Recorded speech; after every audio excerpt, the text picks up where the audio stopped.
Monsters first appeared 3 decades earlier. However, they no longer pose a threat, as individuals possessing superpowers handled the situation. This event also signaled the beginning of an international competition called the Hunters League. The protagonist stepped into the arena, where a fervent crowd cheered, and he prepared his weapon as lights illuminated his eyewear, given his status as a premier competitor. However, his excellent showing the previous summer and subsequent failure to qualify meant his past successes appeared instantly erased, for 2 straightforward causes, which left the protagonist deeply annoyed, prompting him to hurl his mobile device in a fit of rage. The entire incident occurred before the man seated across from him. That man proceeded to address Chang Man, asserting his professional career might be concluding. Liu Ying, the main character, was taken aback. The man expressed his wish for Chang Yun to exit gaming and enter business, then brought up his compulsory military service. In that moment, the crushed protagonist considered that being merely dismissed from the team would have been preferable. He was fully aware that eventually, retirement awaited him, and his keen abilities would certainly diminish as youth departed, but this was different. Being requested by his manager to become a mere figurehead, devoid of authority in the team he had single-handedly guided to triumph, felt scandalous. Consumed by fury, Chang Hyun abruptly kicked the table, which startled his manager. The hero then started to depart, declaring the discussion concluded.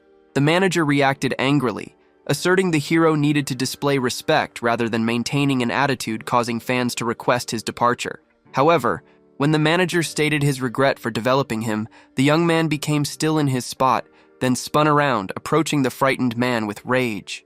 He seized the man's collar. Chang Hyun then told his manager that he had brought their organization all its achievements. The hero started to regret his manager's past persuasion for activating his full bloom as part of a team, since the skill's strength grew over time, granting immense power, but halting his advancement after activation. The businessman responded that his actions were solely what he deemed optimal for the hero. Chang Hyun became extremely furious and shoved the man aside. The man was left trembling with fear. He understood the manager caused his suffering. However, striking him would not undo previous errors. Thus, the elite gamer found himself at his lowest point, signaling his impressive career's conclusion. He could no longer gain strength, even with many high-level abilities. Consequently, aging became his sole path, along with the skill prematurely activated, which hindered his progress. Chang Hyun started questioning if existence retained any purpose. While traversing the street, he pondered whether dying might truly offer release, until abruptly, he confronted an oncoming truck. Chang Hyun supposed that even if his existence held true purpose, life's value diminished as the collision drew near. Suddenly, the dreadful event unfolded, sending the vehicle astray, where it then collided with the roadside, causing a massive blast. Concurrently, the protagonist sustained severe harm, garments engulfed in fire as he collapsed. He then reconsidered his current outlook, realizing his genuine wish was to continue the struggle, even briefly. Chang Hyun yearned for public admiration from the stage once more, following another major win. The protagonist wished to experience such joyful times alongside his companions. However, at this moment, his eyes shed tears as he faced imminent demise, reflecting on a desire to lead a life free of regret. The legendary player's final memory of his initial existence was this incident. Suddenly, the main character experienced bewilderment, finding himself within his own chamber. However, the surroundings seemed strange, prompting him to hurry towards the mirror, discovering his appearance had reverted to his middle school years. At that moment, a woman entered through the doorway and inquired if Chang Hyun was ready. The protagonist felt stunned because his mother too displayed a younger look. The woman questioned her child about any issues, but he promptly dismissed her concern. Chang Hyun ultimately understood he had traveled back in time after this discovery. The youth felt immense joy, anticipating a chance to revisit his former triumphs, ensuring no repetition of previous errors. Hunting ability was assessed through physical power, measured with cutting-edge equipment. However, the sophisticated device failed to pinpoint the Awakener's skill attributes. This necessitated Awakener's speculation on spells and their deployment strategies. However, the protagonist was exempt from this responsibility, owing to his all-seeing eye. That evening, the hero reclined on his bed, inspecting his system window. His full bloom had reverted to rank A, precisely as foreseen. Iggy felt no apprehension, knowing that skills were trainable and gear could be reacquired. Nevertheless, the hero's chief worry was adapting to his frail body and low-tier skills. Suddenly, he overheard an argument occurring nearby. The man expressed that the protagonist could choose his own path, but the mother objected, asserting the boy's youth consequently. The man requested a 1-year trial period. However, the others clarified that a year was excessive, fearing her son might neglect studies and jeopardize his grades for an uncertain aspiration. The discussion prompted the protagonist to remember his mother's initial disapproval of his ambition to become a hunter, though he knew arguing with her was unproductive. However, at that moment, he realized one party in the dispute highlighted a year's potential significance. The boy grasped his mother's point, understanding that within a year, a hunter might participate in many contests, accumulate expertise, and enhance abilities. He considered how his full bloom might have attained B rank had he begun sooner, thereby improving his gaming career significantly. Therefore, he interrupted the discussion, declaring he needed half a year to demonstrate his worth to his mother, which left both individuals astonished. The female participant became anxious, whereas the male's demeanor brightened. Changyun asserted he would display his abilities to his mother. Subsequently, the protagonist was perplexed upon being refused entry. The woman clarified that facility entry for minors needed a guardian's approval. This fact had escaped the hero's memory, given his age and experience, causing frustration since training was now impossible. Just as he prepared to inquire about a workaround, a tap came on his shoulder.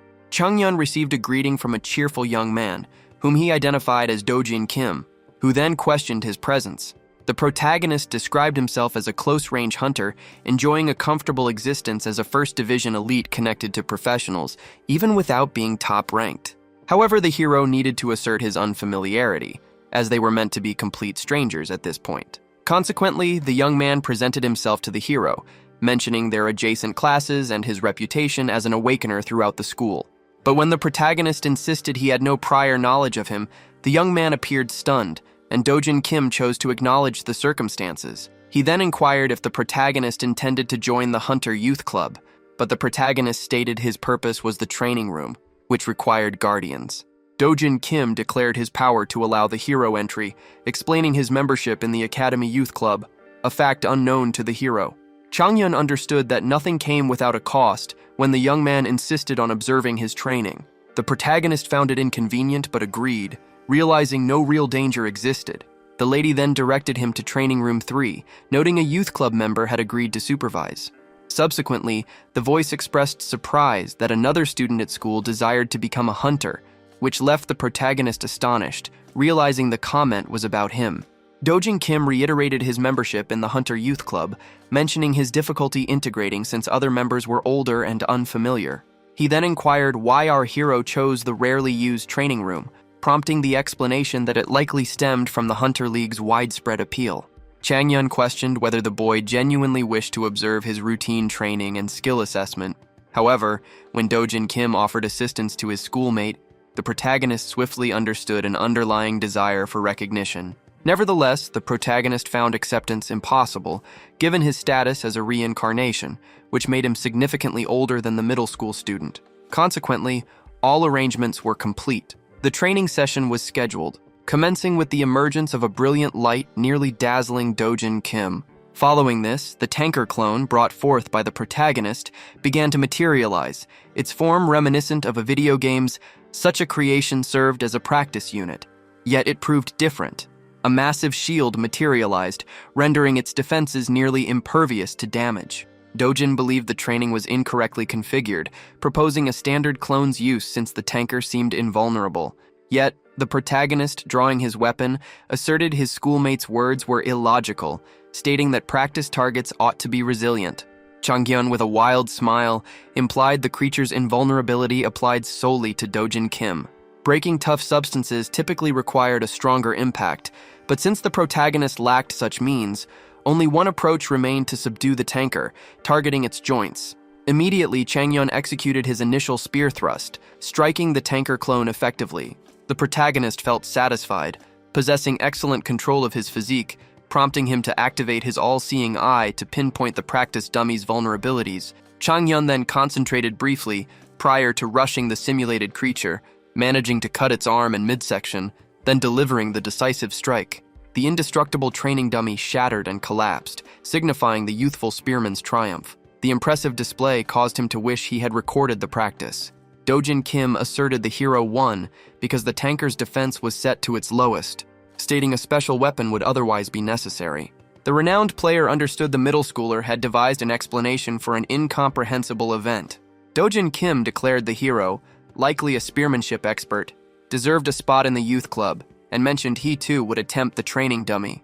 Changyun chose not to inform the younger boy about his feat, anticipating he would grasp the difficulty independently. That evening, Dojin Kim felt tired and perplexed, pondering how he had copied Changyun's precise actions. Confronting the training dummy, the student had reduced the dummy's defenses significantly, a situation that piqued his curiosity.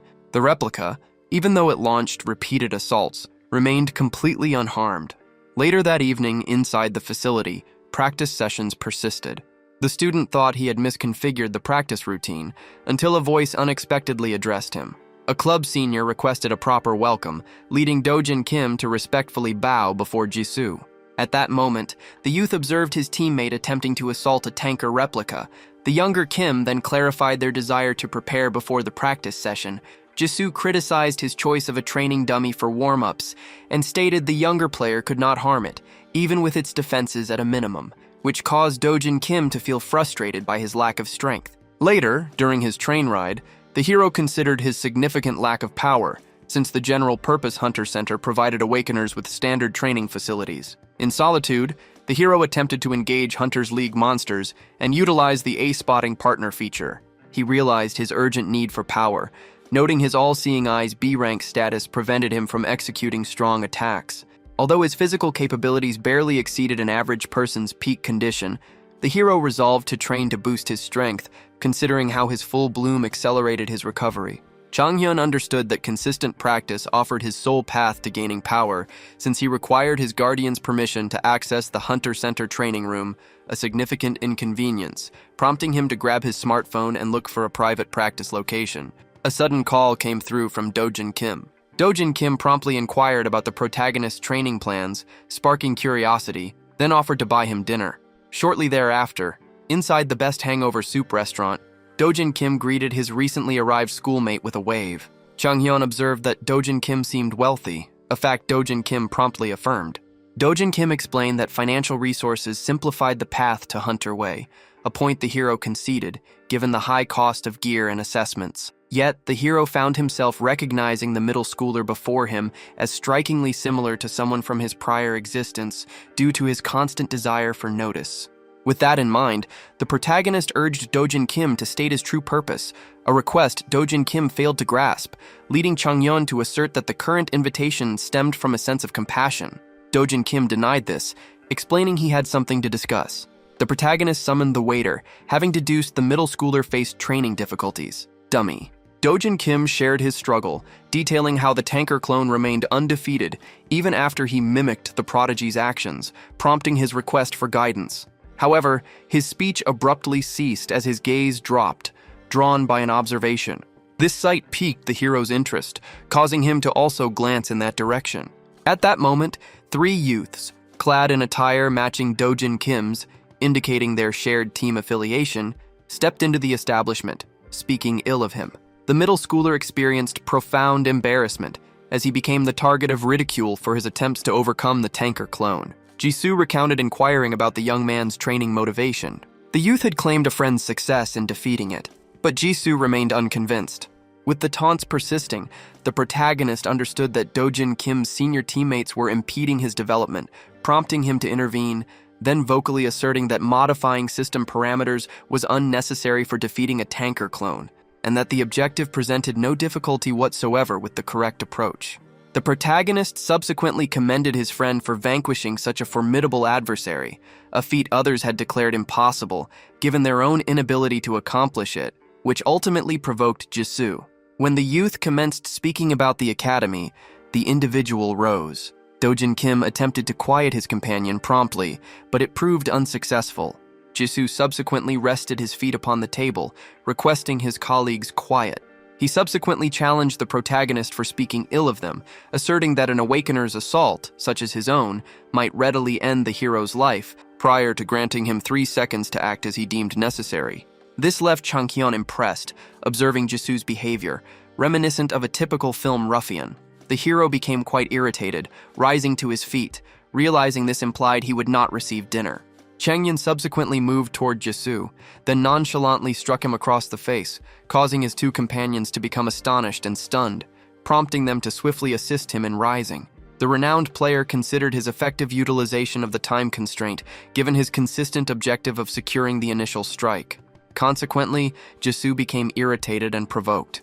Therefore, the hero clarified that although he was a colleague of his friend, he shared no personal connection with him, thus he ought to be left undisturbed. The angered youth attempted to hit the protagonist, but he skillfully evaded. Changhyun remembered Jisoo's claim that a single strike from him would defeat our hero, then implied their connection remained incomplete, which incited fury and wrath in his adversary. However, Jisoo's strike met swift redirection from our hero, who promptly launched a retaliatory left jab, realizing victory was unattainable through close-quarters fighting. The enraged youth opted for alternative methods, a choice that surprised our hero upon his understanding of the imminent event. Jisoo subsequently started collecting his mana. The protagonist's all-seeing eye, capable of sensing peril and vulnerability, commenced signaling him, prompting him to leap, evading just in time as the earth below started collapsing. Observing the condition of the adjacent ground, the hero understood his opponent was a gravity bender. This revelation showed Jisoo intended to fully employ his abilities, even with civilians nearby, whom Dojin Kim quickly moved to safety. Consequently, the youth unleashed his power anew, launching a further gravity assault that the hero narrowly avoided, putting him on guard since an airborne table had nearly crushed him. Although Changhyun preferred to hold back against the youth, he found himself without options, informing him that his opportunity was now over. The gravity manipulator retorted that he ought to be the one to state that, prior to launching still another assault, which the hero successfully evaded once more. Changhyun found himself in a difficult situation. Although his vision enabled him to avoid the gravity user's assaults, he remained unable to close the distance, prompting him to adopt alternative tactics by seizing a plate from the ground. He then launched it with maximum force towards his foe. The hero had propelled a dish at his adversary, but his opponent merely smiled, employing his gravity manipulation skill to halt the dish, then allowed it to drop. Jisoo then told our hero that such deceptions would not affect him, just as a food plate struck his face. The protagonist, continuing to hurl dishes, declared his foe ought to dodge them, which eventually infuriated him. Changhyun started considering that each skill had a cooldown, as his opponent faced a barrage of incoming dishes, and what might occur if this cooldown was ignored. Jisoo's hand started shaking then, as he found himself unable to employ his gravity manipulation, which let the protagonist strike his head with a plate another time, leaving him vulnerable without his ability, since he had disregarded the cooldown. The protagonist's cleverness had deeply annoyed his adversary, yet Jisoo then noticed the hero had vanished from his view, and a sudden shout of "heads" caused the boy to panic, covering his head, bewildered by the sound's origin, just as a punch landed, delivered by the protagonist, and immediately after Jisoo accused him of aiming for his stomach but hitting his skull, Changhyun yelled, "Heads," a second time. The boy, startled, pondered the upcoming strike, and thus chose to shield his abdomen, assuming the protagonist would target it another time, but Changhyun instead struck his head. The protagonist's left fist repeatedly struck Jisoo's head, while he continued to shout "heads." Jisoo soon lost consciousness, so our hero chose to end the assault, but then something unexpected caught his gaze, startling him. As he surveyed the restaurant's condition, he confirmed to himself he hadn't caused the damage, despite our hero having thrown the initial punch, and he remained uninjured, while his adversary was left beaten and unconscious. Changhyun started formulating a plan, observing his opponent's two friends and his own companion had departed. Police suddenly arrived at the location, surprising the protagonist. With that being said, only a single course of action remained, so he dirtied his own face, and then he lifted the bully. Water was then splashed on him, aiming to awaken him. Jisoo's eyes opened, revealing the beginner's closed eyes on the floor, causing his complete bewilderment. But regardless of the situation, he chose to retaliate against his adversary. Then, unexpectedly, police arrived with an individual. Dojin Kim directed the officer's attention to the location. Jisoo swiftly understood his predicament, seeing his supposed vanquished foe plead for clemency. Consequently, the officer produced his stun gun, preparing to apprehend the youth. The protagonist felt quite satisfied, having successfully deceived the officer, which enabled him to avoid all police issues. Changhyun also understood the bully would not dispute his account, as the bully would feel too embarrassed to confess his defeat. Furthermore, should he choose to reveal the facts, the the crime scene's condition worked against him. Later, at the training facility, discussions arose regarding Jisu's difficulties, initiated by Do-jun Kim, who detailed his reprimand from the team and the circulating rumors of his imminent removal. The hero felt satisfaction, knowing unfairness was prevented. Afterward, his companion inquired if he intended to get some rest. However, Chang-hyun promptly called forth a new clone, explaining that he lacked the means for such leisure. The hero remained resolute despite the exertion, whereas his friend simply conceded. Chang-hyun gripped his weapon tightly, reflecting on how Full Bloom had bestowed a fresh talent after a significant accomplishment, indicating he now possessed an unfamiliar skill. Given that, Chang-hyun assailed the creature, leaped skyward, and yelled, "Heads!" The recently acquired ability, Calling Your Attack, empowered the hero to utter a random skill or target's name, thereby boosting his assaults. This fresh capability enabled the hero to cleave the clone's head, signifying his triumph. As his friend registered surprise, the thought occurred to him that he found it astonishing for defeating a bully to count as an accomplishment. What truly fascinated him, however, was his lack of this particular talent during his former existence. This peculiar ability, compelling him to vocalize the target's name, would undoubtedly make him appear strange to onlookers. During dinner that evening, an announcement was made regarding the protagonist's participation in an audition for a hunter survival program. He confirmed this to his parents, explaining his desire to demonstrate his worth, since he was now eligible to enroll in Hunter's Next Generation, a reality program designed to discover and train future hunters. Although his concerned mother expressed that the contest would prove intense, given its divisional nature, his father insisted their son ought to seize the opportunity, which prompted his wife to criticize him for a similar gamble that led his business to collapse, thereby sparking a dispute before their child. Chang-hyun detailed that victory would provide him with a custom-crafted weapon, a substantial monetary reward, and either academy admission or placement on a Division III team. His mother remarked that such outcomes were expected, considering the intense nature of the reality program. Nevertheless, her son joyfully declared his intention to exert maximum effort, causing both parents to be astonished, and consequently they consented to his participation. However, his mother cautioned him not to be surprised by a potential loss. The protagonist was acutely aware of the contest's intensity, given that this program served to identify top contenders for the National Hunter League. Consequently, certain inequities became apparent to the highest-ranked participant, considering the television program's objective was to choose the premier newcomer. He sought to prevent his parents' worry, considering his past life included many tournament wins, so he was confident he would easily overcome mere beginners. Our hero then appeared, wielding 2 guns, as he undertook the 3-minute clone test in Hunters, the Next Generation, which he effortlessly completed. Prior to this, 3 individuals were seen discussing their imminent access to the applications. Judge Arajo questioned Minsuk of Hunters, Next Generation about his decision to accept the judge position after previously declining it. Minsuk Lee explained that despite his international success, he wished to concentrate on his home country, hoping to discover a gifted amateur. The third judge, Suyop Min, countered that if Minsuk Lee's claims were true, he should be competing in the pro leagues, and that the academy already produced excellent amateurs. Minsuk Lee responded by stating that truly talented individuals were often eccentric and would only excel with proper guidance. Arajo then informed the federal judge that their focus should be on the contestants, not the league. She suggested her perspective would shift if she witnessed Ithan. Once the television program's website was accessed, the protagonist started reviewing how this broadcast aimed to discover individuals who would define upcoming hunter competitions. His primary worry centered on the initial tryout being a written examination. Noticing the extensive detail in the inquiries, Chang-hyun presumed these would undoubtedly appeal to scholarly participants. The initial query concerned his profession prior to becoming a hunter, to which he responded he possessed none. The subsequent question inquired about his favored approach to group problem solving.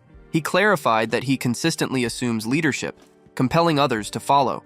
Afterward, the main character consumed some water prior to proceeding. The hero found himself in a difficult predicament.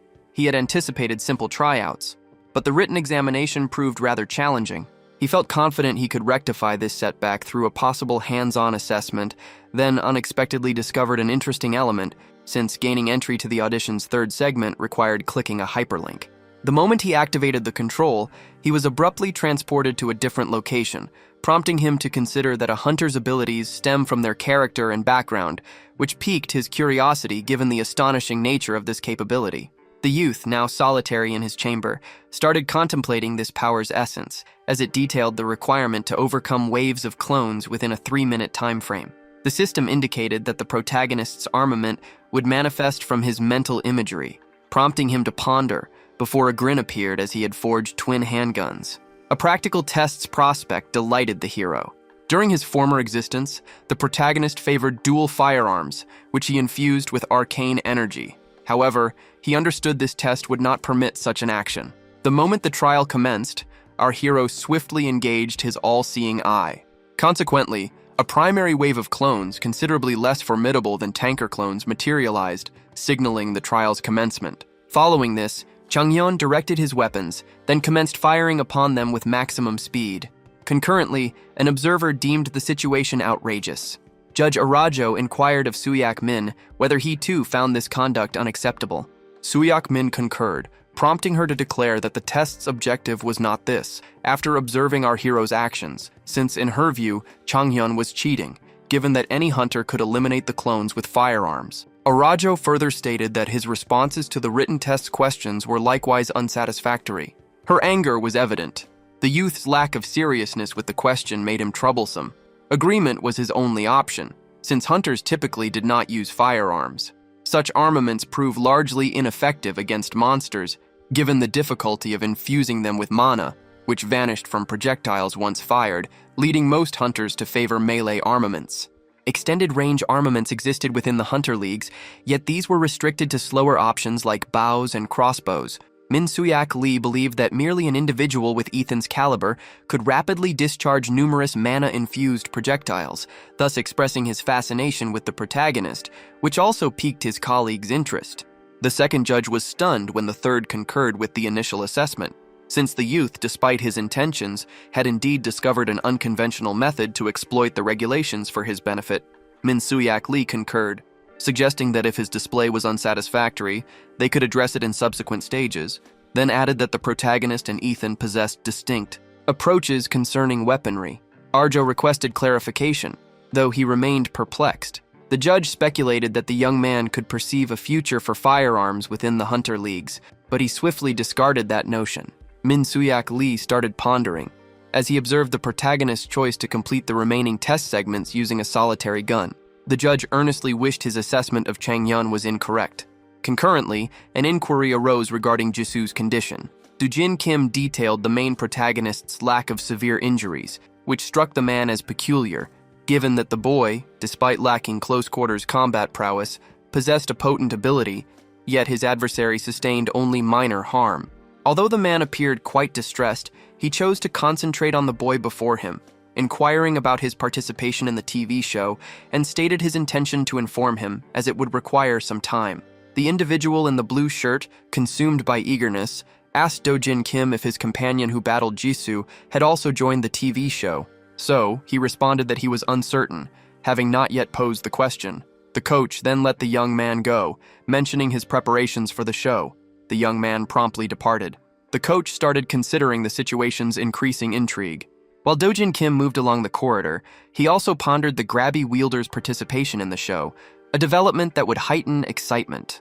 Bright sunlight illuminated the reality TV show's main stadium. Reaching its entrance, our hero reflected on the years since his career began within this stadium, and therefore he chose to approach the familiar venue once more, ready to confront upcoming new challenges. Hunter Leagues comprised 3 divisions. The top one held its matches in towers, whereas the other 2 utilized a virtual reality stadium. Initially, our hero struggled to comprehend the construction of such enormous venues.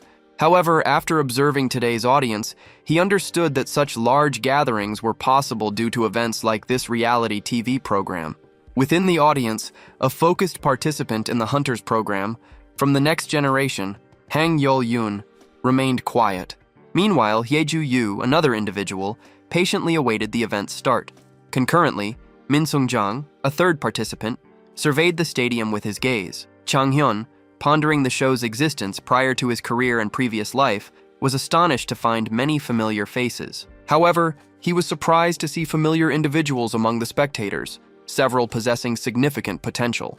This sparked his curiosity regarding the event's victor and his own past, especially since he intended to secure victory this time. Abruptly, Dojin Kim summoned Changhyun, signaling him from the audience beside a vacant chair. As the hero took the seat beside him, the boy inquired about his well-being, stating he had expected his hospital stay to be extended, which made the protagonist understand that he likely appeared quite hurt to his companions during the restaurant incident. Dojin Kim shared that the grabby wielder, currently on probation, was projected to make a full recovery from his recent battle within 3 weeks, sparking the hero's interest. His confusion deepened when the bully was spotted among the contestants. His friend then clarified his obligation, stating that professional teams utilized this program to identify promising academy students, making it crucial for him to perform well. The broadcast had commenced, as mist started to envelop the arena. The announcer declared that fresh adventurers were always accepted, then greeted all viewers to Hunters, the next generation, asserting that the hopeful futures of these novices were on the verge of beginning as the mist cleared, with all performers now directing their attention toward him. Following this announcement, a simulated combat zone materialized within the arena. The announcer proclaimed this program to be unparalleled globally, predicting it would reveal the ultimate hunter of tomorrow, and that every contestant had outdone countless other awakeners across the nation. He then urged the audience to applaud the aspiring hunters, noting their inclusion in the 2% chosen as the country's future hunters, before proceeding to introduce the 3 judges, with the initial one being Ara Jo, a renowned Korean hunter who had secured victory in the National League on 3 occasions. The second judge introduced was Min Seok Lee, a top Korean hunter active in international leagues, prior to the third judge, Suyok Min, was then introduced, a prominent figure domestically.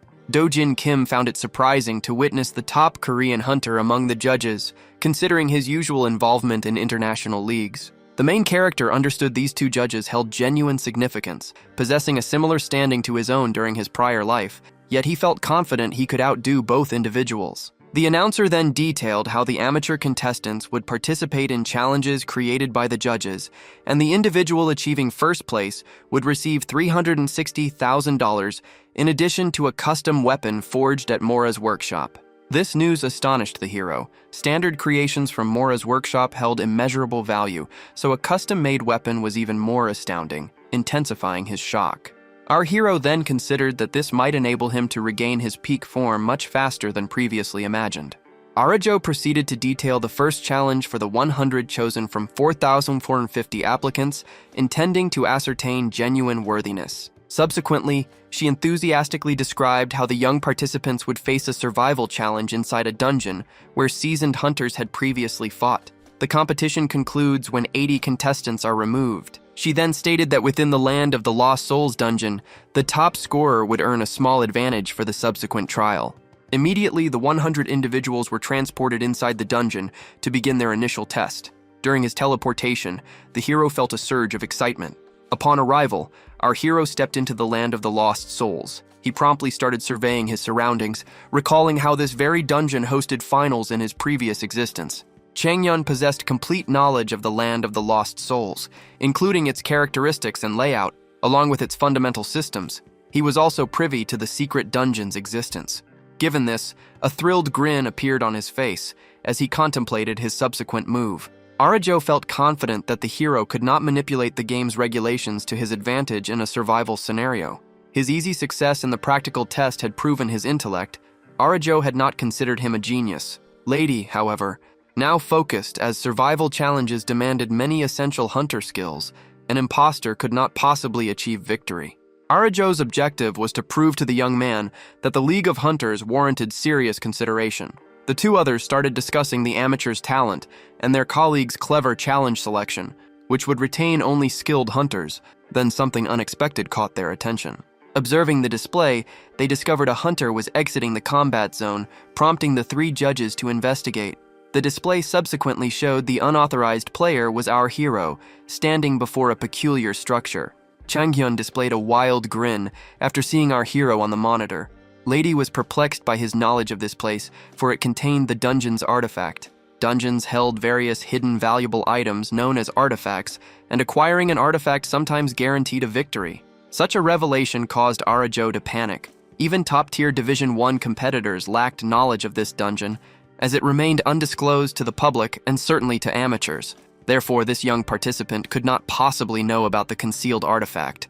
Minsip Lee quietly suggested to his associates that intervention might be necessary if issues arose, but she insisted no problems existed. She then elaborated that the contestant had entered a hidden section of this simulated dungeon, a place unfamiliar to all and absent from any maps. Hearing this, the man inquired about the contents within this secluded zone.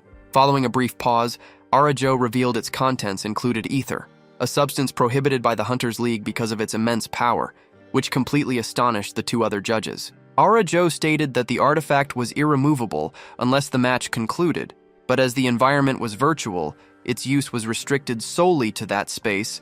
Minsip Lee then noted that a keeper needed to reside within the secret area alongside the artifact. These guardians protected the artifact, their strength directly correlating with the item they guarded. The woman, now feeling less anxious, chose to examine the item.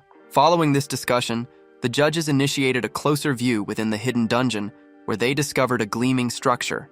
Q, a monster, served as the hidden artifact's guardian. After pressing the correct stone, Changyun felt relief when the secret path became accessible. Although his memory was vague, the hero successfully found the hidden dungeon, considering that defeating the keeper would grant him access to the powerful artifact, thereby securing his triumph in the first challenge upon entering the hidden dungeon. At that moment, the keeper started glowing intensely, prior to reforming itself and firing a potent beam toward the hero, who evaded it just in time.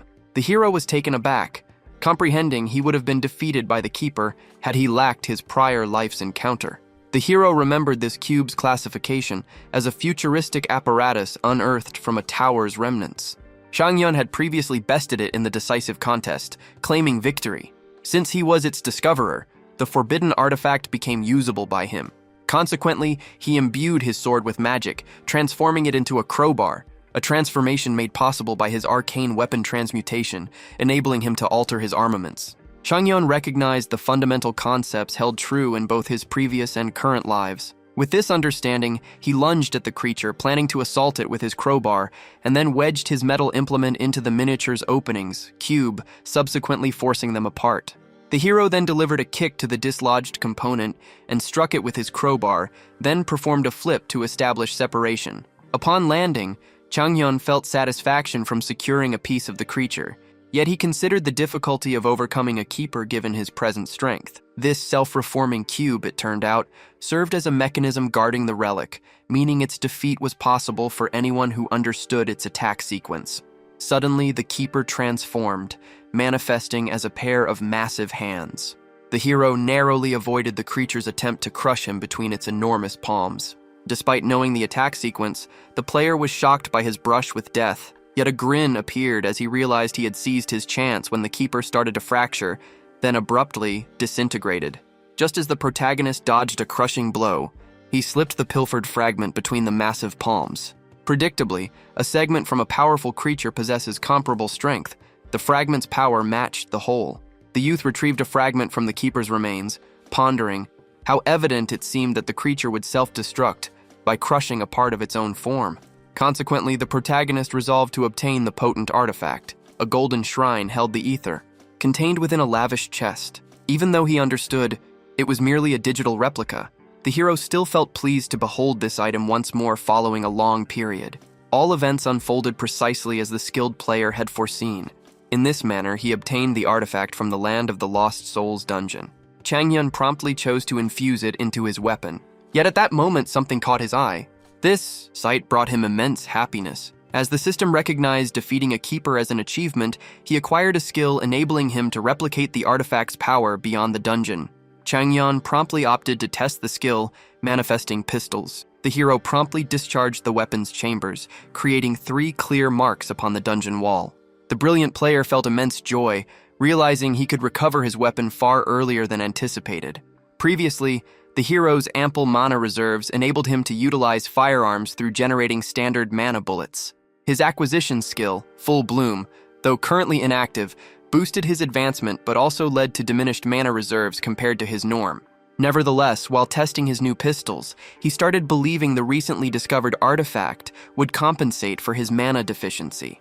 After inspecting the wall, the hero understood he could manage pistols, but not heavy artillery. Despite this, a smile appeared, as his present abilities were ample for him to forge his path. Concurrently, observing this via the monitor, the three arbiters found themselves astonished and silent. Arajo felt shock witnessing the youth employ firearms once more by utilizing the artifact. Consequently, the second arbiter remarked concerning the hero's enigmatic skill in avoiding the keeper's assault, which had captured his attention. The third arbiter clarified that the keeper's mechanical nature made its actions predictable, but questioned if the hero could truly perceive this sequence. Arajo stated that only professionals like them could achieve this, and given a beginner's inability, she concluded he possessed a clairvoyant ability. However, this wasn't the sole point of interest, but also the method the hero employed to defeat the keeper, by employing a fragment of its own structure against itself, a truly astonishing and bewildering act. Her frustration was evident as she frowned. This brought to mind her colleagues' words that the gardening eccentric ones were the truly gifted hunters. This ultimately left her feeling vexed. Meanwhile, within the realm of lost spirits, a youthful individual swiftly traversed from limb to limb, leaping with maximum speed. It was none other than Hangyol Yan. The young man glanced upwards and, observing his top kill score and number 1 ranking, felt satisfied. The strategy of Team 1 from the capital's private academy was unfolding as planned. Hangyol Yan landed, considering the initial trial would conclude with just a few additional eliminations. The young man then perceived that no one could challenge him in a solo battle while he traversed the forest, when sudden sharp gunshots rang out, startling the young hunter. Concurrently, the hero questioned if his arrival was delayed, given that 20 participants needed elimination prior to the round's conclusion. The hero considered that eliminating every participant would secure triumph, but realizing he couldn't locate them all promptly, he opted to pursue 5th place. As he resolved to eliminate every participant he encountered, an unusual detail captured his notice. The protagonist recognized the previous aggressor. Jisoo remained concealed among the dense foliage, and when a contestant entered his effective distance, he tightened his hand, preparing to ensnare the youth using an unexpected gravity attack. Jisoo smirked after dispatching the opponent, then emerged from his cover, moving toward the impact crater he had recently formed, only to feel a sudden tap on his shoulder from the protagonist who had defeated him earlier, sending a shiver down his spine. Jisoo attempted to pivot and confront the hero, but collapsed to the ground in terror. The leading competitor stated he needed a service from the aggressor, but after hearing the request, the youth felt disgusted and enraged by the hero. Changhyun was displeased by this response. He amicably stated his purpose was to seek Jisoo's assistance, but the young man displayed his arrogance. The bully's anger flared upon hearing this, so he unleashed his power to assault the hero as gravity struck at the final moment. The hero evaded it without injury. Changhyun desired the youth to employ his gravity attack over a larger zone with less force, to eliminate every contestant simultaneously, but Jisoo appeared unwilling to comply. Given this, only persuasion remained in the hero's arsenal as he charged the young man, yelling, "Heads," creating a strong sense of déjà vu, so Changhyun persisted in hitting Jisoo until Jisoo finally yielded. The protagonist was questioned by the bully about his observations, and he proposed an alliance in return. This offer was instantly rejected by the greedy wielder. The protagonist, smiling, then materialized a firearm. He aimed it and fired a shot near the young man's leg. Changhyun subsequently aimed it at the youth's head, declaring that elimination would be necessary if compliance was not chosen. Following a brief moment of thought, Jisoo was compelled to assist the protagonist, which brought satisfaction to him. Deeper within the dungeon, 2 youthful competitors engaged in a blade clash when 2 shadowy figures abruptly neared them. The spearmen and swordsmen became targets of a surprise gravity assault. The hero's gunfire eliminated both, which left Jisoo quite annoyed. The pair started to depart, but someone observed their movement. Then a flying blade launched towards them, which they quickly detected, startling them, prompting the gravity wielder to activate his skill to halt the airborne sword's trajectory. Changhyun displayed a smile when he noticed his firearm's loud noise drew other contestants. Consequently, the duo stood before a 4-person team, which included the skilled Hangyol Yun. Since the Hunter League operates as a team sport, certain players excelled defensively, and although the bully's gravitational skill possessed offensive power, its optimal application involved team combat support, leading the judges to question whether the protagonist would eliminate Jisoo, a player who had secured a leaderboard position. Arijo clarified its improbability, noting such an action would have occurred earlier. The trio of judges then observed the 2 youths engaging in conversation. When the female judge grasped the young man's recruitment of the bully for assistance, her male counterpart again found this choice intriguing. Min-seok Lee then speculated the boy might evaluate other Awakeners' abilities, yet he swiftly discarded that notion. Soo-yup Min suggested this partnership would prove highly effective, given the protagonist's ability to eliminate contestants Jisoo had immobilized using his firearms. However, Min-seok Lee declared this pairing held more imperfections than initially apparent, explaining their opposition included a formidable hunter. Concurrently, the pair encountered a group of 4 adversaries. The hero then pondered the optimal method for overcoming an adversary in combat, concluding it involved strategy, teamwork, or superior gear. Achieving triumph most effectively meant overpowering an opponent through numerical superiority. Possessing merely a single gravitational ability user for aid, the protagonist's defeat seemed inevitable. The 4-person team's strategy became clear to the hero. At that moment, a flying sword forced Changhyun to evade. The premier combatant declared this fight was unlike any he'd had recently, noting it was new for his opponent. The skilled hunter announced his intention to eliminate the hero, given the hero's use of firearms, then added that it was merely professional conduct as he launched his armament once more. This development excited the hero, because in his previous existence, the mature Hangyul Young had been capable of wielding sword telekinesis over numerous blades simultaneously. However, his younger self was limited to controlling a single one, which would complicate handling the approaching projectiles. The blade wielder quickly sought cover behind a tree to protect himself from the projectiles. When Jisoo started moving in the opposite direction, the hero observed that the talented individual was depending on his strategy more than his mature self. At that moment, the protagonist dodged the approaching sword slash. He then struck the remainder of his assailant with his firearms, remarking that the foe remained an inexperienced hunter. Changhyun moved stealthily behind the hunter, stating that a firearm user such as he would assuredly strike his mark from close quarters prior to firing, bringing the foe down. Subsequently, the youth commenced running while the hovering blade pursued him, leading him to activate his all-seeing ability, which revealed the concealed locations of the other hunters, whom he intended to eliminate once the skilled opponent attempted to protect himself. Following this realization, he launched himself skyward and directed his firearm toward the initial competitor before finally bringing him down with a shot. His attention then shifted, and he instantly noticed the archer, who appeared visibly distressed.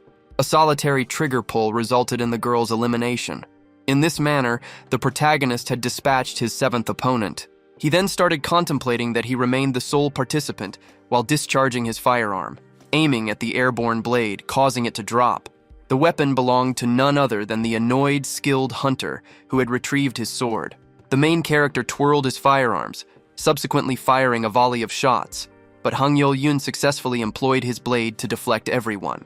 Despite the firearm's reduced speed from his mana deficiency, the hero found himself admiring his opponent's quick reflexes. However, Changyun soon realized his own speed surpassed the others, launching a fresh volley of projectiles.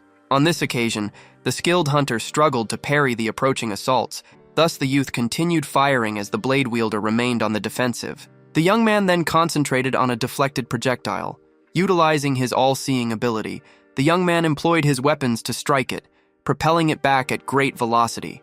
This time, the projectile spun, being a trick shot. The hunter faced an imminent impact from the bullet, who found defense difficult. Changhyun then believed victory was secured, but at that moment, an alarm sounded. Immediately, the 20 survivors from the first round teleported onto the podium, which left the protagonist quite annoyed, realizing he had nearly eliminated a formidable foe.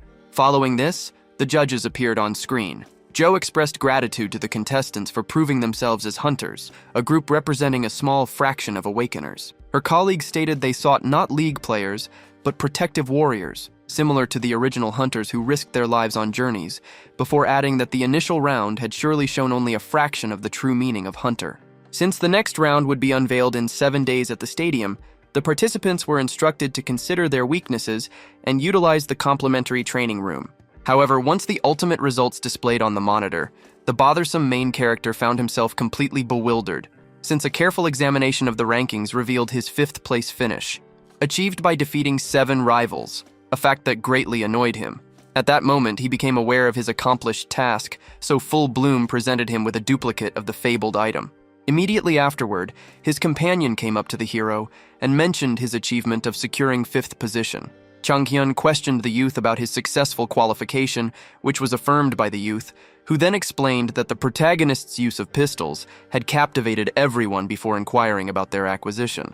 The hero's evasive response appeased his friend, who subsequently questioned how he achieved their full operation, just as a voice summoned the protagonist, requesting his readiness for an upcoming interview.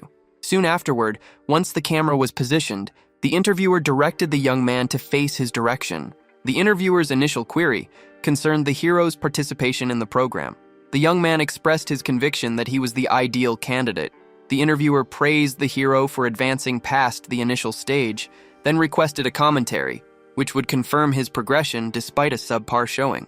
Chang-hyun was subsequently queried about any rivals encountered in the first round. However, to the interviewer's surprise, he asserted that no one had caught his eye, and while he remained cautious regarding the sword levitator, he could not deem him a formidable foe. Upon hearing this, the interviewer challenged his statement, noting he hadn't placed first, prompting the protagonist to confidently declare that true enjoyment came only from leading the rankings from the outset. This unusual self-assurance intrigued both the interviewer and cameraman, leading them to continue the discussion. Afterward, within the dining area, Do-jin Kim appeared irritated, prompting Chang-hyun to invite him to share his thoughts, leading him to disclose his irritation with the interview, which led the hero to inquire about the specific questions. The youth clarified his frustration that the interviewer attempted to draw comparisons between him and his elder. This sentiment was fully graspable by the hero, who also found Jisoo unyielding, even with consistent teasing. The protagonist was stunned when Do-jin Kim confirmed to the interviewer that he viewed him as a competitor. This caused Chang-hyun to wish the gravity wielder had been chosen for the role. Do-jin Kim then questioned the legendary player regarding his interview, and he clarified that the interviewers posed challenging questions, such as his forecast for the final rounds. This piqued his friend's interest. Chang-hyun stated he had naturally foreseen his own victory.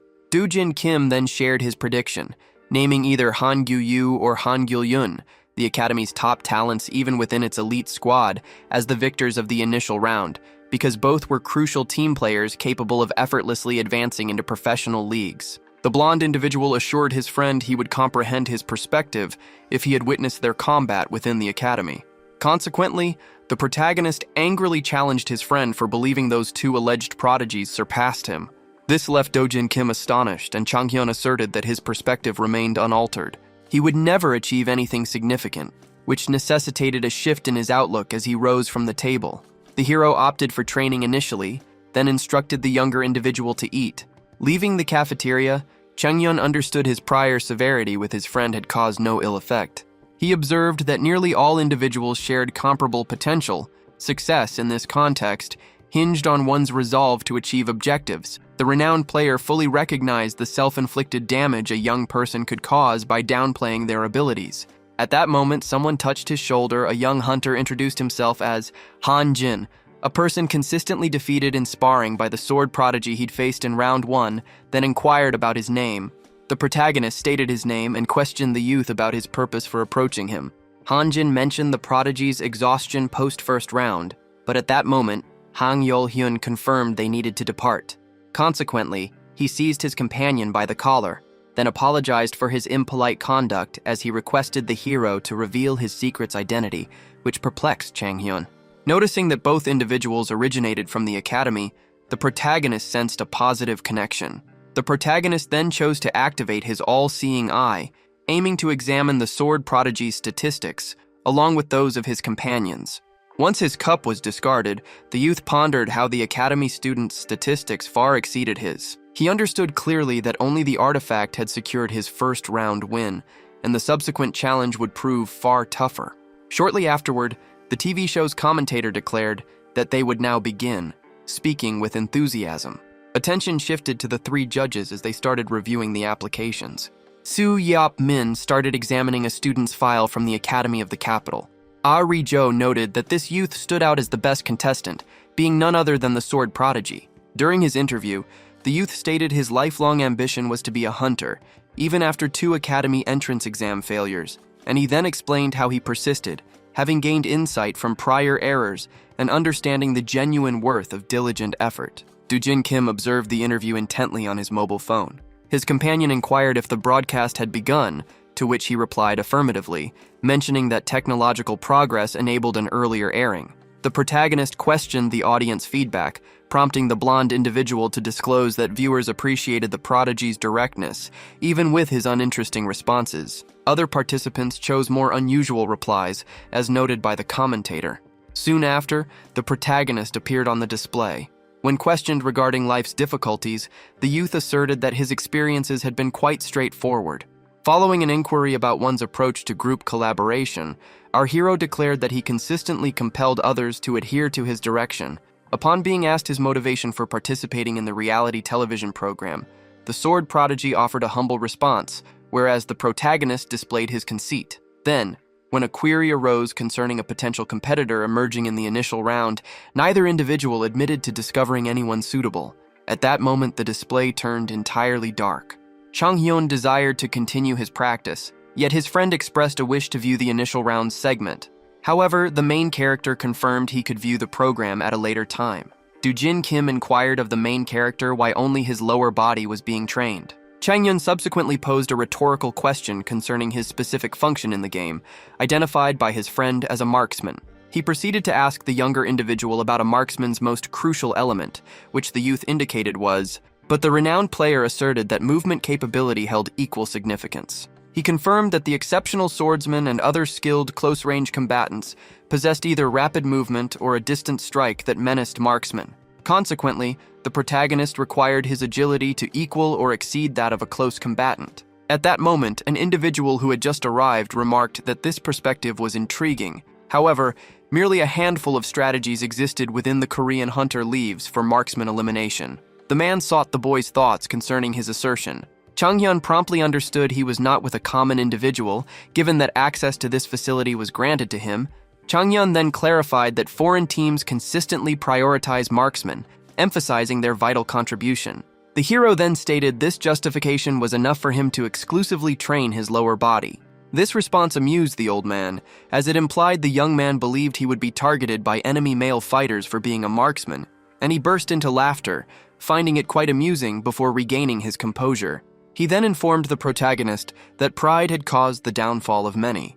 The old man, who declared he would observe our protagonist, advised him to consider his extensive experience, then departed. The two young awakeners were left puzzled, unable to identify the old man. Even so, as he resumed his training, Chang-hyun stated his intention to impress him, knowing his performance would be watched.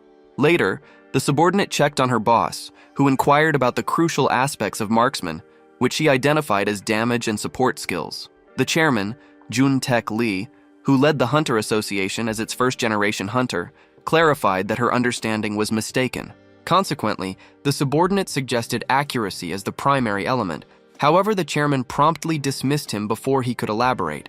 This prompted him to remember a past conversation where he questioned someone about exclusively developing their lower body. During his younger years, he inquired of an archer whether mana training was planned, and the archer responded that the crucial characteristic for his position involved the lower body, which puzzled his companion. The archer clarified for Jun-taek that marksmen consistently became monster targets due to their perceived frailty, necessitating swift movement. The straightforwardness of this logic astonished the young man, prompting the archer to add that marksmen face ruin if their concealed position is revealed, and he wouldn't grasp this as a male fighter, causing him to finally comprehend in the present the significance of mobility in sports as well.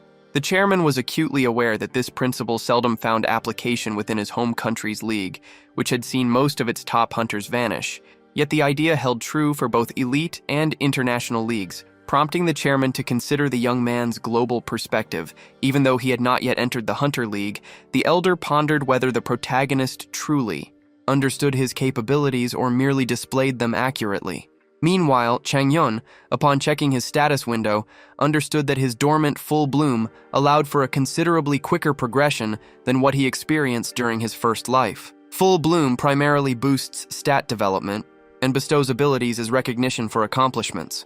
Activation of this extraordinary ability also significantly enhanced an individual's stats. Dojin Kim eventually set aside the weights, then inquired of his friend regarding his post-workout intentions and if he had any suggestions for him. The protagonist understood that his friend, an academy student, did not require such intense training, given his already impressive stats, so he stated that he had no advice for him, as their bond was not yet strong enough, a point the younger individual comprehended. Following this, the protagonist proposed a sparring match to his friend, to take place soon within the training room. The two middle schoolers stood opposite each other, armed with swords. Dojin Kim expressed surprise that the marksman possessed sword skills, prompting Changyeon to clarify that he held some familiarity with it. The blonde combatant understood a pistol fight meant defeat, but he felt assured of triumph in a sword duel. Following this thought, the two smirked, then rushed toward Dojin Kim. Instantly, their blades collided. Their skills proved equal. Observing this, the blonde combatant started shaking, and then, glancing at his hands, he chose to retreat a few paces. Dojin Kim found himself completely perplexed, since even though Changhyun wielded a common sword, he struggled to contend with him. Consequently, the hero activated arcane weapon transmutation on his blade, transforming its form. Noticing Changhyun had fashioned a spear, the younger combatant started grasping the disparity. The gap between them was clear. Changhyun then moved his weapon, a block his friend instantly performed. Dojin Kim faced a difficult challenge, realizing his adversary possessed greater reach. The younger combatant started dreading the outcome as his foe reshaped his weapon again. Changhyun, surprisingly, now wielded a massive sword. Observing the immense weapon, Dojin Kim could not devise a method to overcome it. The enormous sword was then swung. Soon, the blonde individual felt weary as the protagonist addressed him. Changhyun asked Dojin Kim for his thoughts, given their declared rivalry. Dojin Kim responded that their abilities were similar, a claim the hero dismissed as absurd, explaining he wasn't exerting full effort, which surprised the boy. Changhyun appeared quite earnest. This caused the younger fighter to feel frustrated, observing the vast disparity separating him from his friend. The protagonist then explained the cause of his opponent's defeat, remarking that the other fighter had assumed an unsuitable role. Changhyun then assessed the young man's strengths, contrasting them against the sword. He clarified that his friend possessed excellent reflexes and a sharp mind, traits ill-suited for his chosen weapon, and therefore the hero suggested changing his primary weapon to something better matching his swiftness, such as a rapier. Subsequently, the hero transformed his personal sword into that specific blade. The legendary player advised that Dojin Kim ought to consistently overpower his opponent through a flurry of rapid thrusts. This astonished the young man, as he pondered if mastering the rapier was truly within his grasp. Later that day, upon leaving the training ground, they both started discussing the rapier. At that moment, the hero observed someone ridiculing a hunter who felt proud after a spar against a weak academy student. Seeing the bad mother displayed on a screen, the hero became utterly shocked. This implied the young man had been watching their sparring match. Upon realizing he was the awakener in question, the hero concluded the bad mother held no affection for him. Changhyun, finding such conduct unacceptable, declared the young man incapable of defeating even the weaker students. This incensed the bully, prompting the protagonist to escalate his provocations. Before suggesting they resolve their dispute through combat, the bad mother promptly agreed to this. However, at that moment, the hero became aware that this young man's score matched his own in the first stage, and his results were quite respectable. The hero understood that relying solely on his own strength would guarantee defeat, given his significantly inferior stats. Nevertheless, the irritated hero felt confident he could secure victory without his signature weapon. Soon afterward, they stood opposite each other within the training room. The hero knew his adversary, Yeon-sung, ranked among the top new recruits, and that his firearms held no advantage, their nature no longer concealed. Yeon-sung proposed they begin their contest, a challenge the hero promptly agreed to, considering his triumph was uncertain. Nonetheless, the protagonist desired to finish it, initiating the first strike, yet the young man swiftly dodged. Once a certain space was established, Jeon-sung hurled a pair of knives toward the hero, which were swiftly deflected by his sword. Observing this, the antagonist displayed a grin as a second pair of knives aimed for the hero's back. This surprised Changhyun, who understood evasion was impossible. At that instant, the thrown objects were repelled, bringing relief to the hero when the artifact's replica formed a protective barrier, saving him. However, he remained without a strategy to defeat the knife wielder. Jeon-sung employed telekinesis to direct his thrown weapons. Noticing his assault had been inexplicably repelled, the young man presumed his adversary possessed a hidden ability. The hero then materialized his own throwing knife, launching it toward the bully. The bully considered this amusing, believing his ability would effortlessly stop the blade. As with the previous object, its trajectory was halted. The situation unfolded precisely as the hero's all-seeing eye had foreseen. Changhyun subsequently drew additional knives and hurled them at his opponent, pondering how the initial assault had managed to negate the bully's skill. However, Yeon-sung, taken by surprise, responded swiftly, which astonished our hero, since Yeon-sung had employed his skill to halt 4 projectiles. Still, the bully ought not to be capable of neutralizing numerous targets with his skill so rapidly, implying the knife he barely controlled was destined to strike him as he concentrated on focused on others. The telepath was then struck, signifying the protagonist's triumph. The whole match was observed quietly. An individual inquired of the judge if this participant was his predicted first-place finisher. Min-suk Lee requested the blonde individual's perspective, and the man repositioned his spectacles prior to activating his eye of analysis skill.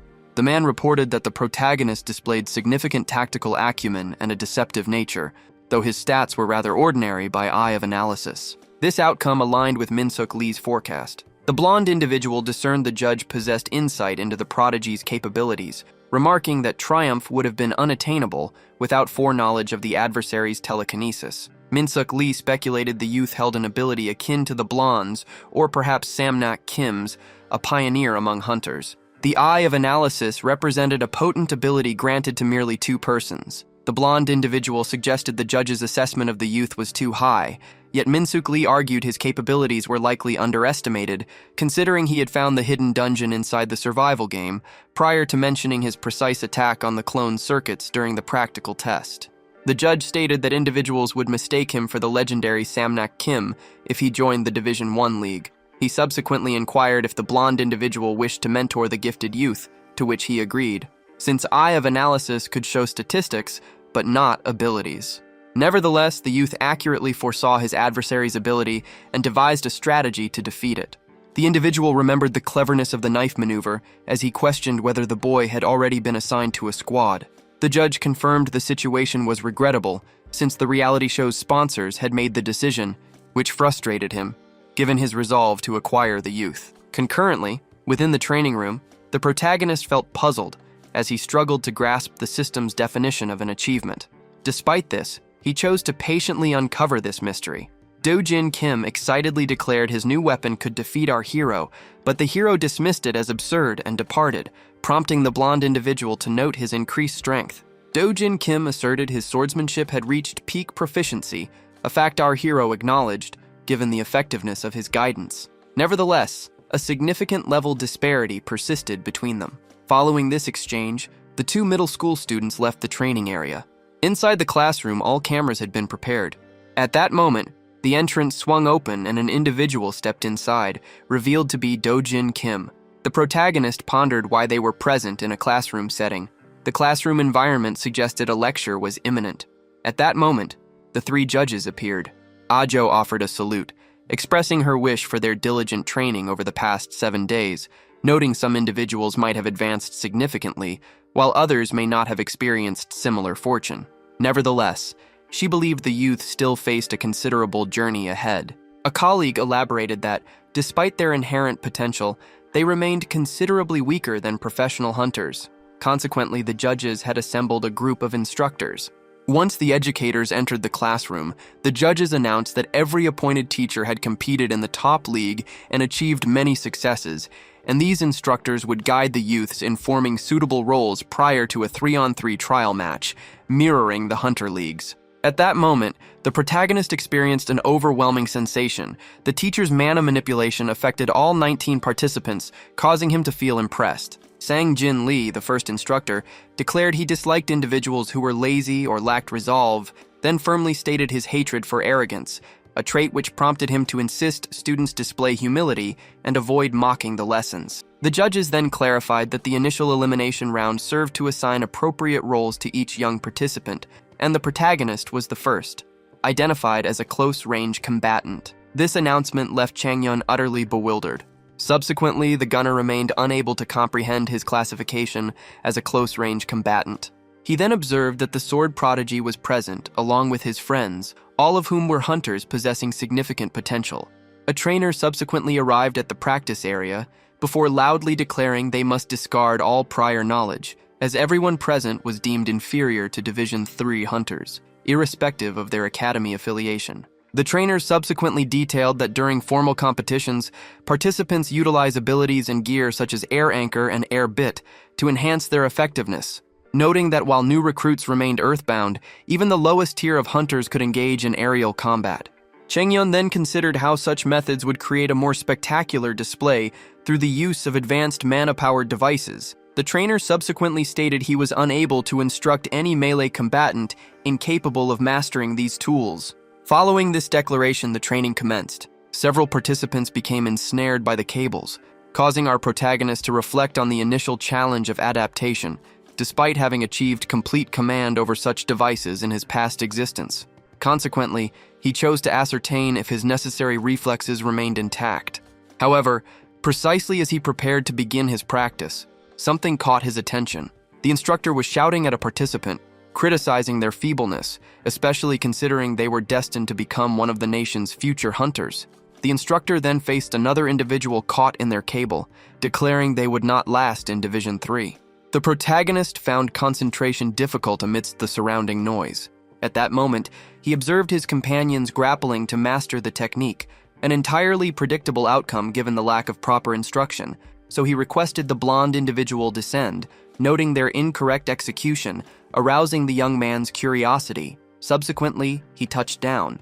Dojin Kim admonished his companion for neglecting practice before the imminent examination, advising him to focus on his own performance, as failure seemed certain, prompting the young man to inquire about the correct method. The protagonist clarified that achieving stability required the swordsman to create a suitably sized rope and infuse it with consistent mana, then instructed him to focus on his core, because once airborne, the body's core functions as the center of gravity, prior to him conjuring his own cable, and then he cast it onto the surface. Following a brief period of concentration, the protagonist then leapt skyward, prior to a graceful descent. Chang-hyun clarified this method offered optimal landing and body control while aloft, emphasizing the need for constant mana circulation. Dojin Kim then remembered his companion's guidance, prior to casting his grappling hook towards the structure, concentrating briefly, then elegantly leaping upwards, subsequently achieving a perfect-footed touchdown. The junior was immensely pleased by this outcome, as he felt assured it demonstrated his considerable aptitude, yet at that moment, the teacher started scolding them for their conversation during his discourse. He subsequently noted their lack of resolve, then requested the protagonist's name. Chang-hyun then identified himself, understanding the man's intent to guide their conduct. The displeased instructor observed that the young man's limited training likely demonstrated his significant ability, which the protagonist promptly acknowledged, considering how he might comply with the teacher's wishes. However, he felt curious about the format of the upcoming aerial combat evaluations, and given the hero's past life, he was inherently more experienced than his instructor, prompting him to consider imparting some wisdom. Following this, the man announced that evaluations would commence soon, then instructed everyone to prepare. Subsequently, the hero's name appearing on the Malif fighter roster piqued someone's interest. The three judges then deliberated on this subject. Vincent Lee believed Arjo had erroneously placed him in an incorrect division. Thus, she clarified that the hero possessed limited knowledge of close-quarters armaments and exhibited excessive arrogance, leading her to assign him to Soundgen. Her colleague then understood her intention to intimidate a novice hunter by deploying an instructor from the top tier. Arjo vehemently stated that retreat was impossible and that no issue existed. Given that a primary objective of the initiative involved educating new participants, she believed a return to reality was essential. This applied to overconfident newcomers, such as our hero. Concurrently, the instructor detailed the nature of the assessment, which involved retrieving the air anchor from its elevated position atop a pole. Prior to the official commencement, Soundgen then shifted his attention, declaring that participants who had been lax must succeed in the trial. Failing that, they would not merit the title of hunter. Chang-hyun found this amusing, understanding the assessment's true aim was to eliminate him from the contest. The main character subsequently inquired of the instructor what his recompense would be upon successful completion. The Division 1 hunter then stated that if the protagonist succeeded, he could dictate the terms of his lessons. Soundgen, however, felt confident that our hero would inevitably fail, explaining he had positioned the anchor at a 100-meter elevation, rendering it unreachable for an air anchor novice or even an intermediate practitioner within time. The student's poor performance confirmed the teacher's belief that his challenge was insurmountable. At that moment, A blade was observed ascending. Soundgen found it captivating as the sword prodigy utilized his personal levitating sword for flight. Although the teacher wished the gifted individual would employ the anchor, he considered the possibility that the test could still be cleared. Suddenly, an expression of awe drew his gaze, causing him to feel similarly impressed. The sight perplexed the teacher. Because the hero ascended effortlessly to the summit with the air anchor, Soundgen found it puzzling that the youth appeared unfazed by the elevation. However, precisely when things proceeded without issue, the hero's air boots abruptly failed. In an instant, the student started descending, much to his teacher's dismay. Yet Changhyun, however, smiled, having employed his air anchor, quickly seizing the rope, then drawing himself upward to regain balance. Once his descent ceased, the hero resumed his upward climb, his destination, 100 meters. The main character seized the anchor, which left the instructor completely bewildered, as no one should be able to pass this test using gadgets he had never used before. Shortly after, Soundgen decided to resume his explanation, stating that as close-range fighters, they could either be initiators who start battles and immobilize opponents. These fighters possess abilities for group combat and crowd management. The hero found this academic instruction tedious, especially following the practical training. Soundgen clarified that another role involved close-quarters combatants who joined the fray following the initiators. The hero, enjoying his freedom, the instructor persisted with his lecture, while the young student pondered his lack of control over the man, given his victory in their wager. The protagonist effortlessly cleared this challenge, due to his vast experience within the hunting domain. However, his primary worry stemmed from a message unexpectedly found in his pocket. The unknown individual, whose motives were unclear, requested a meeting with the hero in the training center's backyard precisely at 7 o'clock. Consequently, Changhyun resolved to investigate. Upon reaching the designated location, Changhyun observed no one present, leading him to quickly conclude it was merely a prank. At that moment, the hero perceived an anomaly, since his all-seeing eye detected an unusual presence. As he started investigating, the entryway abruptly swung open, revealing a concealed stairway. The main character then entered the concealed space when something abruptly drew his notice, as a figure appeared before him, who was the Hunter Association's chairman, Jim Tech Lee. The chairman smiled, noting the young man's acceptance of his invitation. Changhyun promptly questioned the chairman about the note's vague instructions, then presumed it was an intelligence test, and inquired why the chairman was present. The elder stated he had observed the protagonist since Hunters, the next generation began, even though only one episode was then accessible.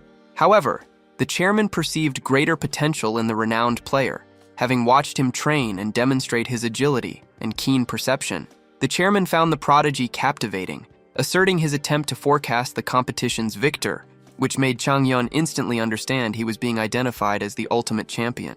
The chairman stated their hero would surely join the finest Lee and even exceed it. The hero remembered the note's promise of an intriguing view, which the chairman verified. Suddenly, a hidden chamber opened, showing S-rank weapons and also gear for mans. Changhyun felt bewildered. No clear reason explained why these items were shown to him. The elder questioned the youth about his desire for them, and he certainly did, as a displayed weapon had been wielded by him in his initial life, Caliburn, a greatsword. The hero had been authorized to use it following a victory. The weapon felt remarkable in his grip. Its sensation improved even more once it transformed into a firearm. Gentek Lee informed the young man he could either borrow the weapons or acquire them, so the elder stated each of these armaments surpassed anything Mora's workshop could ever create. Changhyun stated that ultimately, they were simply instruments. He then requested the chairman get directly to the point. This piqued the elder's interest, given that most individuals typically attempted to flatter him once his status became clear, yet the youth before him sought to proceed directly with the matter at hand. Such an instance seldom happened. Consequently, the chairman extended an invitation for the prodigy to become part of the Hunter Association, guaranteeing access to any weapon within the room. The main character inquired about potential advantages for himself. This prompted the chairman to question if he understood the provisions the Hunter Association provided its affiliates, which the protagonist affirmed, explaining he found no utility in them. He then rejected the proposal and moved towards the exit as the event was set to commence, astonishing the veteran hunter. The chairman asserted that the protagonist displayed excessive self-assurance, noting his experience with numerous gifted people who had been unable to reach the first division. However, the hero declared he had no interest in such details, as his sole concern was his own well-being, and thus he offered the hero then bid the elder goodbye, expressing gratitude for the S-class weapons demonstration. Following this exchange, the hero ascended toward the surface level, leaving the chairman in solitude, perplexed by recent events. Soon afterward, the classroom door swung open. Doge and Kim hurried to find their friend, explaining their concern about potential lateness. Changyun asserted his reliability, prompting his friend to mention how he consistently caused anxiety, such as his wager with a teacher. The main character clarified that lateness would not result in a ban, given that it would significantly upset the viewers. The blonde individual inquired about the hero's whereabouts, to which he replied that he had been conversing with an elder, assuming Changyun might have accepted the proposition. Nevertheless, he felt assured of triumphing independently, thanks to the wisdom gathered from his previous existence. Changyun also anticipated getting a custom-crafted weapon from Mora's workshop once he secured victory. Thus, he resolved to elevate his standing prior to initiating his plan. The renowned gamer cheerfully considered simply assembling his own squad should he encounter setbacks. The judges soon expressed their hope that the instruction had proven beneficial, since the 3x3 fights in the urban zone were imminent. Furthermore, details were provided on how the victorious team would advance, whereas defeated participants would be eliminated from the program. Arajo keenly anticipated discovering the winners. The judges subsequently clarified that the Mana Flow Stone would be awarded to the victor for the subsequent stage, aiming to heighten engagement. This news brought immense satisfaction to our protagonist, given that the Mana Flow Stone improves mana quality, a crucial element for his utilization of the ether and forthcoming abilities. Consequently, the hero's resolve to triumph in the second stage intensified beyond previous levels. Minsuk Lee clarified that the battles would air live on television, serving as genuine qualifiers, then mentioned their ongoing live broadcast. Arajo subsequently stated that participants achieving the top scores within their respective classes would gain the opportunity to select their team members initially. The judges instructed competitors to proceed to the waiting area and pick their allies, given the imminent start of the contest. At that point, the broadcast concluded. Once freed from the camera's scrutiny, Arajo started reflecting on the protagonist's exceptional display throughout the initial stage, noting his sole exhibition of conceit and his indifference towards others, notwithstanding his considerable abilities. A team fight was therefore considered by her as his greatest challenge. Minsuk Lee soon understood his friend's thoughts centered on the protagonist, which left her colleague astonished by her transparency. Minsuk Lee noted that the 20 participants still present lacked preparation for group engagements, particularly in aerial combat, and mentioned her typical focus on individual abilities. Subsequently, the woman disclosed her desire for the hero's removal from the contest, explaining that despite his aerial gear prowess, a lone individual would inevitably fall victim if isolated. Arajo subsequently highlighted the hero's impending difficulties, attributing them to his limited statistics and an expansive map demanding swift, long-distance travel from hunters. Her colleague then remarked on her apparent fixation, prompting her to disclose her genuine conviction in his capabilities. Nevertheless, for his own benefit, experiencing failure was deemed optimal. The third judge concurred with the initial assessment, asserting that an overconfident novice hunter faced inevitable downfall, given that even the most skilled competitor might forfeit everything through a single oversight. Consequently, the second individual chose to voice his opinion, declaring that Dooning pride and a victor's prominent self-assurance within a fiercely competitive environment like the Hunter Leagues were identical. Minsuk Lee expressed his anticipation for the prodigy's showing during the team competition his associates had arranged. Concurrently, within the waiting area, the main character was surprised upon realizing he held the initial selection. A staff individual verified this, explaining his top score was the reason. Upon hearing this, the hero offered a grin. Unexpectedly, the acquisitive combatant was taken aback, since he had been selected for the hero's squad. He believed the protagonist was ridiculing him by choosing him as an ally, indicating his awareness of the other's arrogance, as the protagonist still hadn't conceded his prior defeat. Conversely, the acquisitive combatant offered no complaints, understanding the legendary player's abilities. Ultimately, the hero could easily manage him given his youth, before stating his desire to secure victory in this match. Changyun subsequently conveyed, with a captivating tone, his urgent requirement for their assistance. The initial bully became silent, while the remaining ones felt nauseous. Our protagonist experienced self-disgust, observing the extreme actions required for his victory. The telepath inquired about his plan, and he affirmed its existence, explaining it was his sole motivation for teaming up with them, then added they must follow his orders. Changyeon chose to inform the bullies of their impending consequences should they oppose him. They opted to convey it quietly, preventing their penalty from becoming public knowledge. After learning of their impending retribution, the acquisitive wielder found himself completely stunned and became terrified, sinking into a panicked state. This irritated the protagonist immensely, as he could not disclose that he was, in essence, re-experiencing his adolescence, so he addressed his subordinates, instructing them to flawlessly carry out his directives. Changyeon declared with a threatening voice that any errors they made would solely aid their adversaries and disadvantage him, causing both his companions to become frightened. Soon, the second phase commenced, during which participants would face elimination if discovered injured or touching the terrain. The losing side would be eliminated. Changyeon then underwent teleportation into the airborne arena and felt keen to start the conflict. The protagonist swiftly noted his central position and that he stood solitary on the skyscraper. He then opted to question his allies regarding their positions. They promptly revealed it. This led the hero to instantly move forward with his strategy. Changyeon assigned them the goal of reaching the core regardless, while avoiding all combat. The hero subsequently drew his weapon, considering the minimal player engagement expected given the arena's immense size relative to participant count.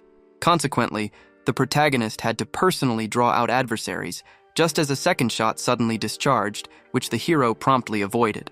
His teammate then asked if he was in danger, but he confirmed everything was fine. The main character understood clearly that the attempting ambusher, an archer, operated solo, making him insignificant once defeated, prior to considering how to ascend to the map's central peak. Soon, once the hero attained the highest elevation, his allies likewise secured their hidden spots, and Changyeon inquired if they had visual contact from their locations. They confirmed this, adding that he remained unseen by them. Following this exchange, the protagonist chose to initiate his grand strategy, consequently pointing his firearm towards the heavens, then discharging several noisy rounds skyward. After this, the hero merely needed to maintain patience. At that moment, the initial opponent appeared, cordially inquiring about his purpose for being there. The hero promptly identified the man as the sword prodigy's associate. Han expressed his eagerness for a solo fight against the hero, intending to tell his teammate later, but Han Yul confirmed he had heard it all via his open earpiece, then told him to handle the gunner if he felt capable. The sword prodigy instructed him to remain cautious until his arrival. The hero, having overheard the full exchange, understood he needed speed, or he would confront a whole team solo. Han questioned why the young man was by himself, then declared that despite the hero's top rank in melee class, he was confident he would defeat him in direct combat, which left the hero astonished because the opponent spoke more than he fought. The hero suggested his teammates might be nearby, but Han swiftly dismissed this notion, reasoning that an attack would have already occurred if so. Following this exchange, the swordsman lunged at the marksman, declaring he would question him about his rivalry battle once the round concluded. Changyeon, having just managed to parry the blade, understood he had misjudged his adversary's power, prompting him to retreat several paces prior to forming a mana rope in order to escape the area, but Han utilized the mana bit to pursue him across the sky. His opponent's swiftness left the protagonist astonished. Han continued speaking, which surprised our hero because his chatter persisted even during the aerial chase. Suddenly, the hero tugged the rope, altering his mid-air trajectory, which left his adversary surprised since he had moved to his rear. Changyeon attempted to fire at the swordsman, but he effortlessly deflected the projectiles. Realizing this effort had failed, the protagonist chose to continue his flight. However, the weapon's ineffectiveness caused no shock, given Han's status as a highly skilled contestant, particularly since his artifact replica lacked the power of the original from the first stage. Changyeon's limited mana supply also posed a disadvantage. At that moment, the protagonist observed they no longer had privacy. Han Gil, encountered by the hero, declared his certain victory over him.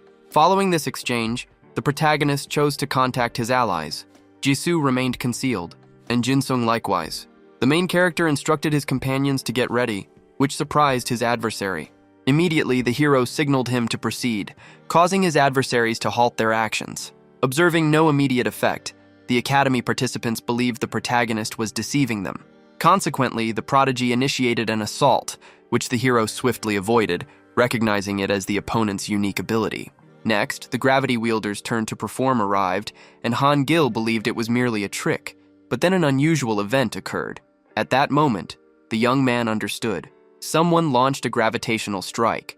Suddenly, The hero's aerial support vanished, causing him to plummet, much to his opponent's surprise. However, he remained calm, maintaining a self-assured grin. His adversaries then presumed he intended for all three to perish from the height. At that instant, the Academy students' airbags abruptly ceased working, causing them to descend alongside the hero. Immediately, telekinesis became active, enveloping the hero within a mana web. The two, Han and Han Gil, remained confused, continuing their descent. He, the prodigy, then understood the deception. Consequently, Team A's two members were now out of the contest. Next, an air hook shot upwards. Jisoo inquired if his grabby caused issues, but the hero confirmed its suitability, also commending his other ally. Ginseng stated their strategy was adequate, having not anticipated his ability could form a net. The hero then asserted their tactic was perfect, given that defeating the Academy students in direct combat was unfeasible. Their plan involved deploying their hero as a decoy to draw the target into an aerial zone, prior to the telepath halting his fall with abilities, rendering other targets defenseless. Changhyun urged them to remain focused since the match continued, because he believed opponents might have understood their strategy, potentially causing issues. At that moment, system notifications informed the hero that Team A's final member had eliminated all of Team B, including herself. Consequently, the victors became evident.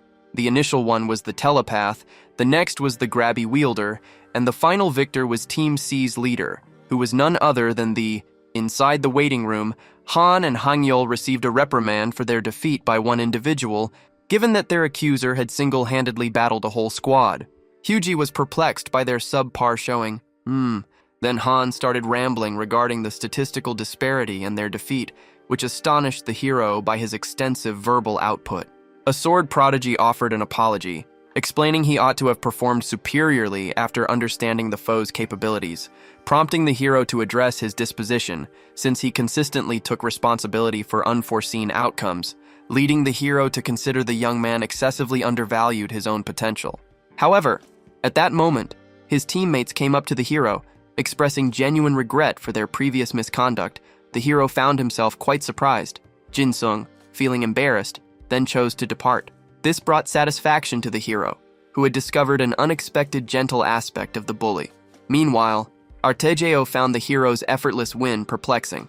The two other judges started discussing his talent, as he had defeated a formidable team using pure strategy, and since the assessment wasn't intended to gauge planning skills, the female judge was equally astonished. Artejeo then understood that devising such an excellent plan must have been challenging, considering his awareness of his allies' powers and their strong dislike for him, but she concluded that the hero's leadership was indeed a primary factor.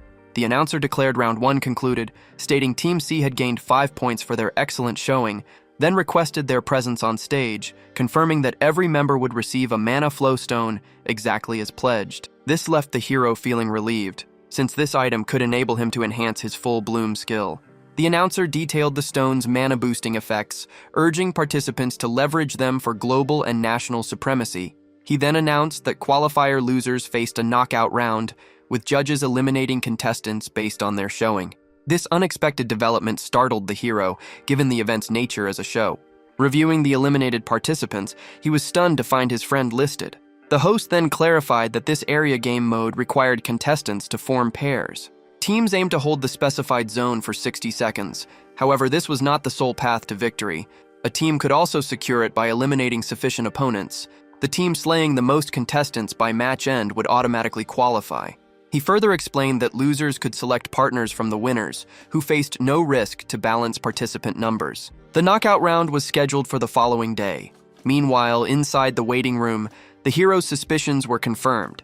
The two strongest hunters had formed an alliance to ensure their win, while his companions struggled to locate a fitting teammate. Changhyun's assessment was that Dojin Kim, despite his talent, lacked sufficient experience for triumph within the knockout round.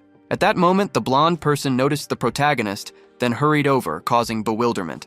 Dojin Kim started pleading with his schoolmate to become his partner, only to receive an immediate refusal. The blonde individual then fervently implored him, stating that after imparting rapier skills, he had essentially acted as his instructor. Therefore, he ought not to be deserted.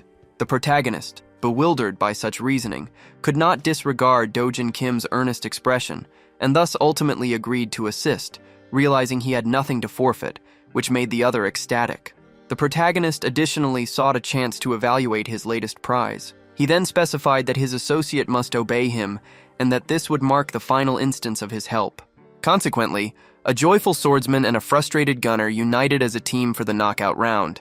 Later, during that same evening, Changhyun had at last prepared to utilize the Man of Flowstone. This artifact provided two distinct uses. It could be slowly assimilated to enhance internal mana reserves, or it could be instantly used to elevate a skill's rank. Changhyun felt satisfied that the artifact performed precisely as he recalled from his past existence. Following this, he opted to consume it, placing it within his mouth, then swallowed. Instantly, All-Seeing Eye experienced a significant enhancement, alongside Arcane Transmutation and Full Bloom, both now at rank D+, which would enhance their advantages.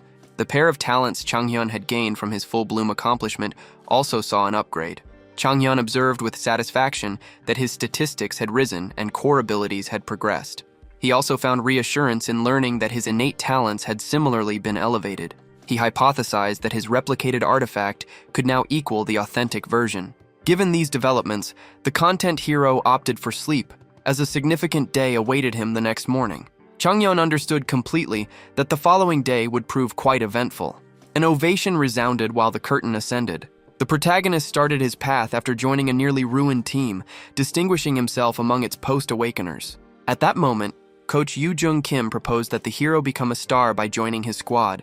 This required him to activate his Full Bloom, enabling the necessary level for league play. Initially, the protagonist felt uncertain, preferring to allow it to develop more. The coach chose to convince the hero, allowing him to join the squad but preventing participation in any game that would boost his Full Bloom, until he could no longer resist and agreed to awaken his Full Bloom. This decision delighted the coach. Consequently, after his Full Bloom was activated, the hero started a remarkable winning streak, gaining widespread recognition. However, because his skill was activated prematurely, the protagonist abruptly lost his advantage. At that moment, Changhyun awoke and struggled to regain his breath, having just witnessed this incredible nightmare. It was an experience the hero desperately sought to repress. The present circumstances differed from his initial existence. His Full Bloom remained inactive, yet he possessed all necessary elements for a favorable beginning. Changhyun understood his journey was extensive, given he could only overcome his generation's most formidable rookies at that point. The main character wished for his Full Bloom to ascend in power prior to its activation. To attain a pinnacle he had not previously experienced, Changhyun felt relief that his past had concluded. That same day, within the waiting area, an individual questioned the blonde's readiness. Dojin Kim assured Changhyun that both he and his game's tactical approach were fully prepared. After hearing this, the main character presumed his friend possessed a particular strategy, only for the friend to disclose his entire plan involved simply obeying his instructions. The hero became perplexed, realizing he had overvalued this companion who lacked significant intelligence. Subsequently, with spectators present, a knockout stage was set to pick the remaining eligible competitors. The event was poised to commence. The contest then commenced. Promptly, the protagonist initiated his teleportation. The designated dungeon featured an urban setting, displayed as a map, where the central district featured a towering skyscraper, recognized as the tallest structure.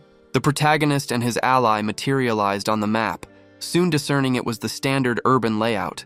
Dojin Kim inquired if the protagonist had a particular strategy. He stated their objective involved not earning kill points, but instead securing this safe area swiftly to ensure their triumph. The blonde one was surprised by this strategy, since it appeared nearly unachievable with all adversaries, notably the team of Hangyul and Haijuyu opposing them.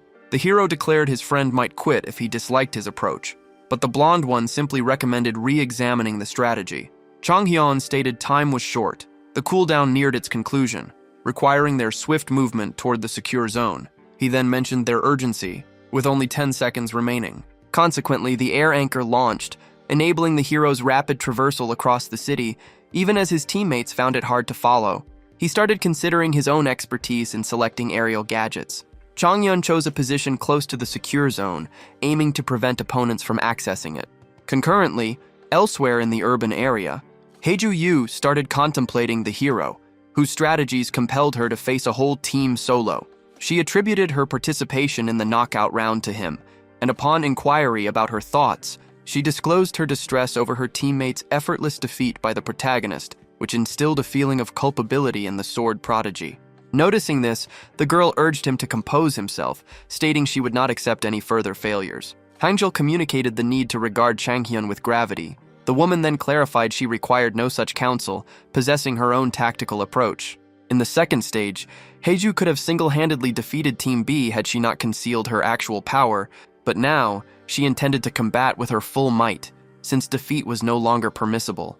The young woman proposed they would attempt a close-quarters assault on the male, given his expertise lay in mid-range combat, and even though he disapproved of this strategy, Hanjiel chose to accept and implement it. Having settled this, the brilliant squad advanced toward the combat zone. Concurrently, the protagonist inquired of his companion if her arrival was complete, and she replied by noting his incredible swiftness. Changhyun reported discovering an excellent concealed position, which he intended to utilize for containing adversaries until their joint entry into the designated zone. Daeojun Kim voiced renewed skepticism, believing this action would expose them to rival teams. However, the hero confirmed his strategic plan upon identifying two foes, then requested his frosty ally to maintain discretion and approach him on foot rather than traversing the air. The protagonist then readied his weapon and fired. Instantly, the projectile was discharged, striking the huntress, landing directly on her head, much to her companion's dismay. Thus, the initial competitor exited the knockout round. The protagonist, having targeted a crucial area, understood his offensive capability matched the first rounds.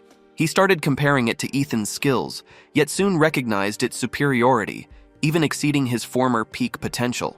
As the remaining Team F member attempted to flee, the protagonist detected him using his keen observational ability, then aimed his handgun and eliminated him with one shot. Daeojun Kim, drawn by the commotion, commented that other teams had started battling, prompting the hero to disclose that the sounds were his own gunfire, then issued precise instructions to his teammates regarding his position. The marksman prepared to secure kill points. Meanwhile, the female judge grew frustrated as the scene before her seemed unbelievable. Min Seok Lee reiterated his earlier statement, confirming the young man's firearm proficiency, and Joe's as well. It was theorized that this capability was not innate to him, a logical conclusion for the others, as they had observed Changhyun using guns during the first audition. Otherwise, he would not have sought ether during the initial trial. The lady highlighted the firearm's significant superiority compared to the spotting period, when the hero had only used his weapon to disrupt the enemy's rhythm.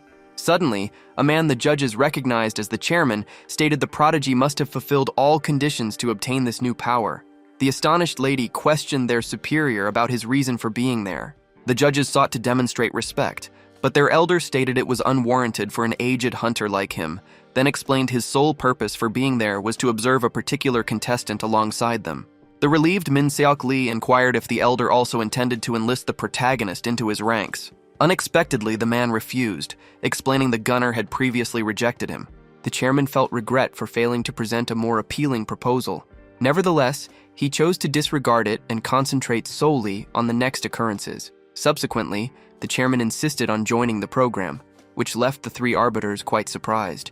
Their responses entertained the elder, who confirmed his seriousness.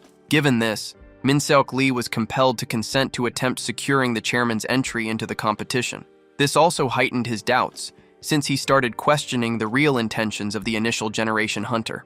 Meanwhile, upon Dojin Kim's arrival at the structure, his companion promptly directed him toward his quarters. Thus, the youth proceeded into the tall building. The teammate's physical form was concealed there.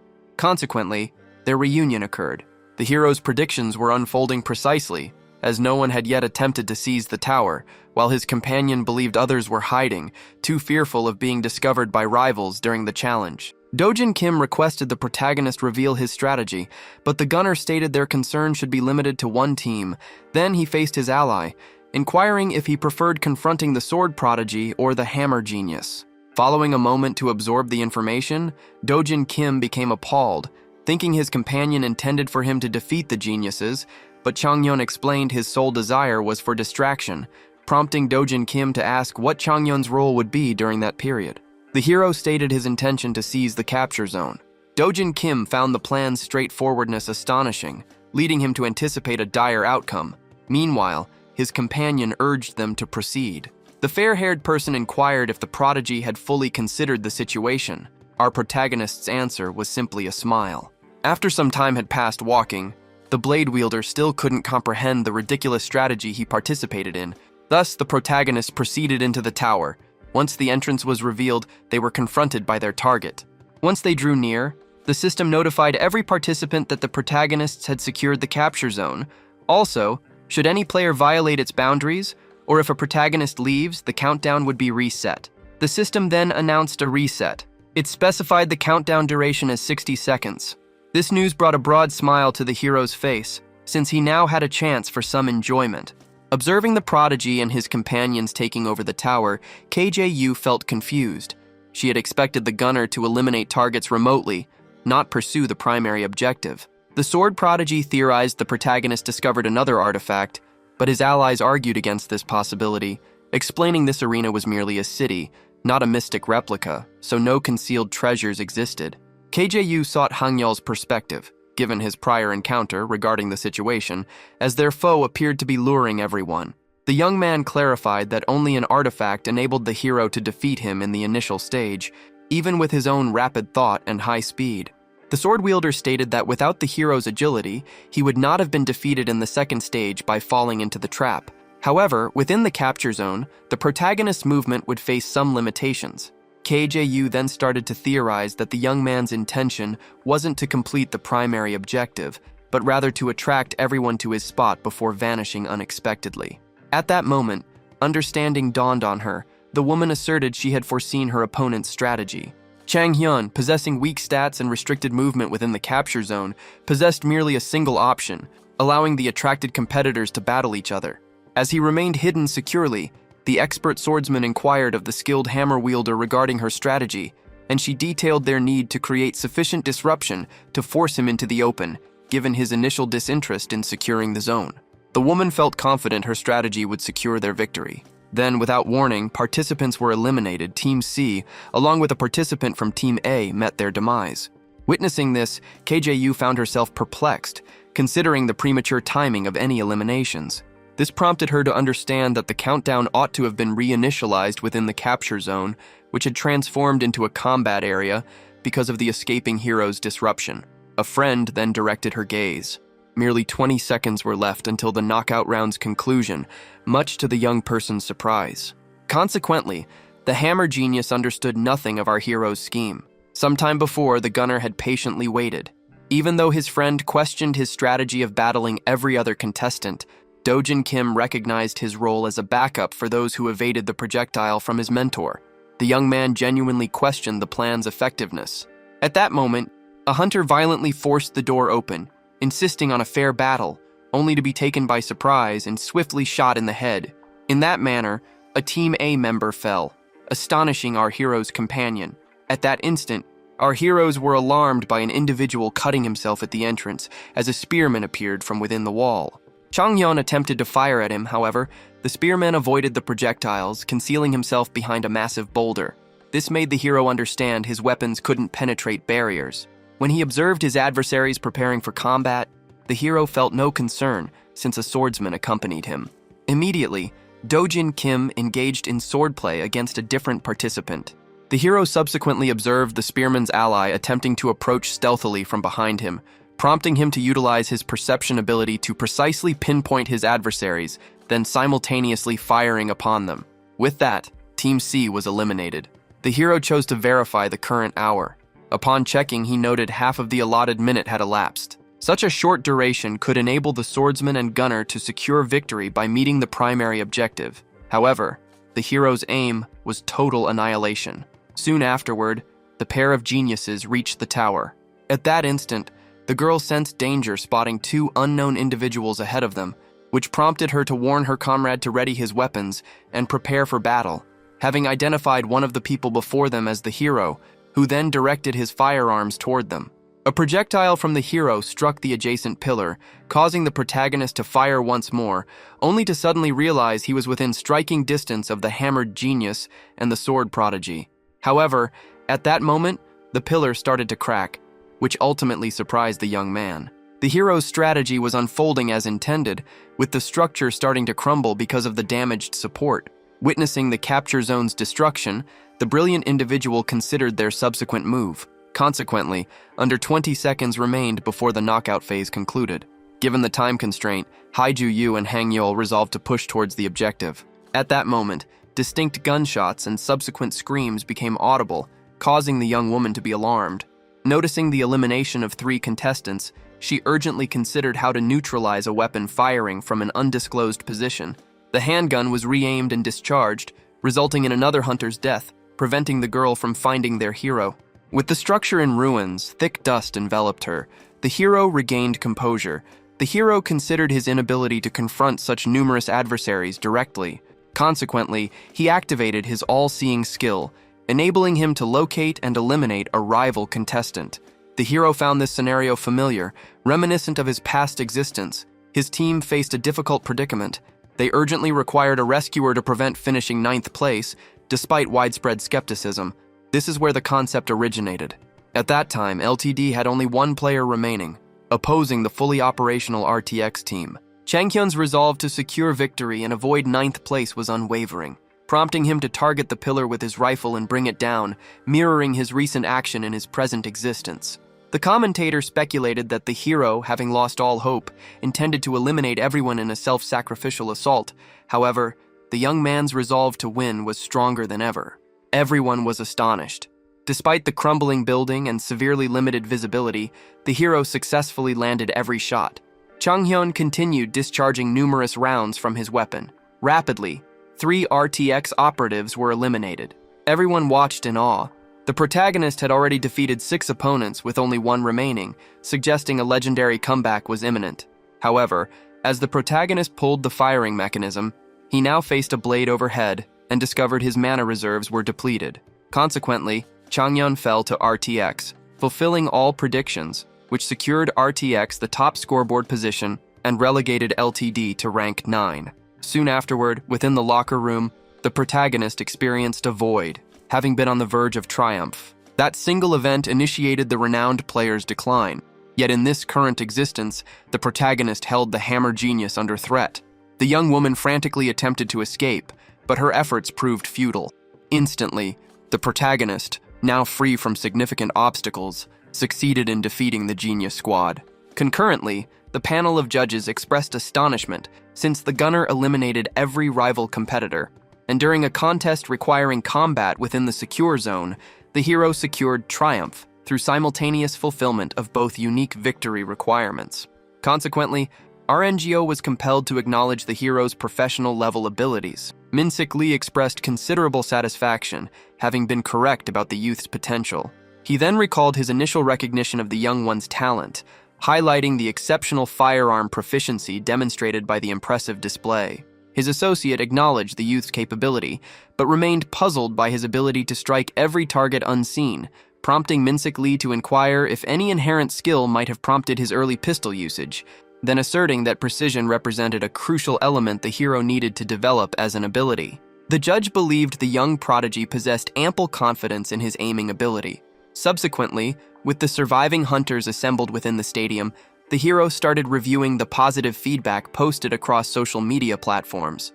The young man observed the positive comments and remarked that he too would have found the battle enjoyable as an observer.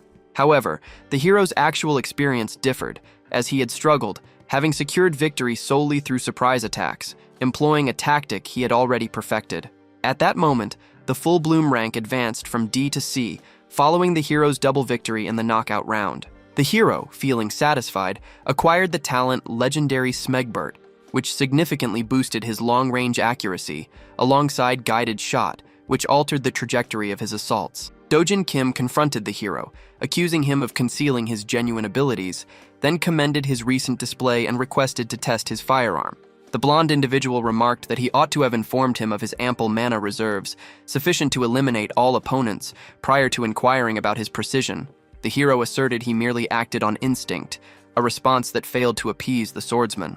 Dojin Kim criticized the genius, suggesting his temperament led him to keep such information from his sole companion.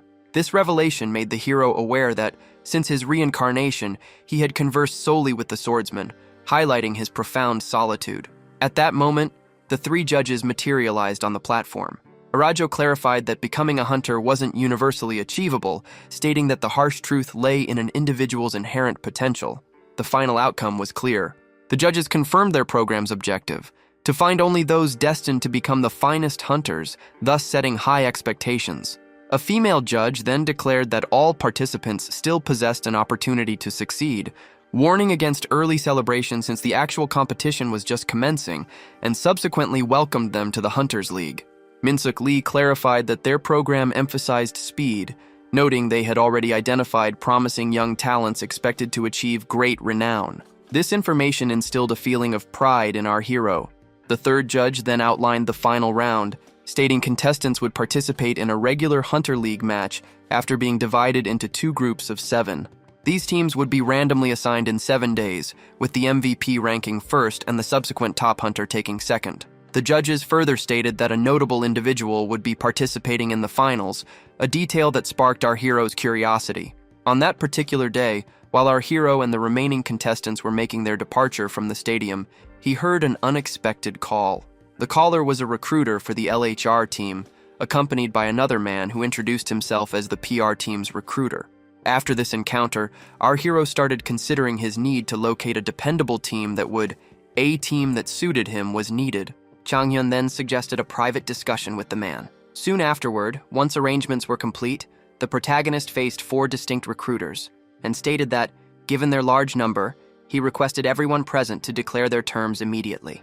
The initial individual introduced himself as a coach from SMA Private Academy, then mentioned their ability to assist his entry into major leagues, and further disclosed the academy's capacity to send him to foreign leagues, accompanied by a private tutor through international student exchange programs. However, the coach grew annoyed when the boy stated numerous others awaited their opportunity, suggesting the coach needed to persuade him briefly. Consequently, the coach promised an annual payment of 200 million, along with a 100 million bonus. Another man then interrupted, offering a significantly larger bonus and a superior salary, which they could not precisely determine at present. The protagonist found the second proposal quite appealing, but he prioritized the liberty to select his own team, irrespective of financial incentives. The protagonist concluded he would be better off without joining any such group. A third recruiter then presented an identical offer to the second, adding that the hero's every wish would be granted upon acceptance. Following this, Changhyun inquired if he could form his own team under their banner. Neither recruiter could provide an answer, which led the hero to understand this autonomy was impossible. Consequently, the attending photography team chose to conclude the meeting after giving the hero their business cards, promising to work on his terms. He fully understood the allure of such proposals for a novice like himself. However, he then observed a single recruiter still present, despite only 3 cards resting on the table. The hero questioned the businessman about any further topics, and the man introduced himself as a recruiter for a group called Peer, suggesting they could meet his requirements. Our hero found the team's name curious, understanding it belonged to a lower-tier league since its existence was unknown to him. The recruiter stated that while signing bonuses were absent, unlike the other 3 offers, our hero would gain control to build his own squad, and upon inquiry regarding current members, he clarified that most agreements were nearing their end, with players uncertain about remaining. Consequently, the roster awaited the players' selection of new hunters to complete it.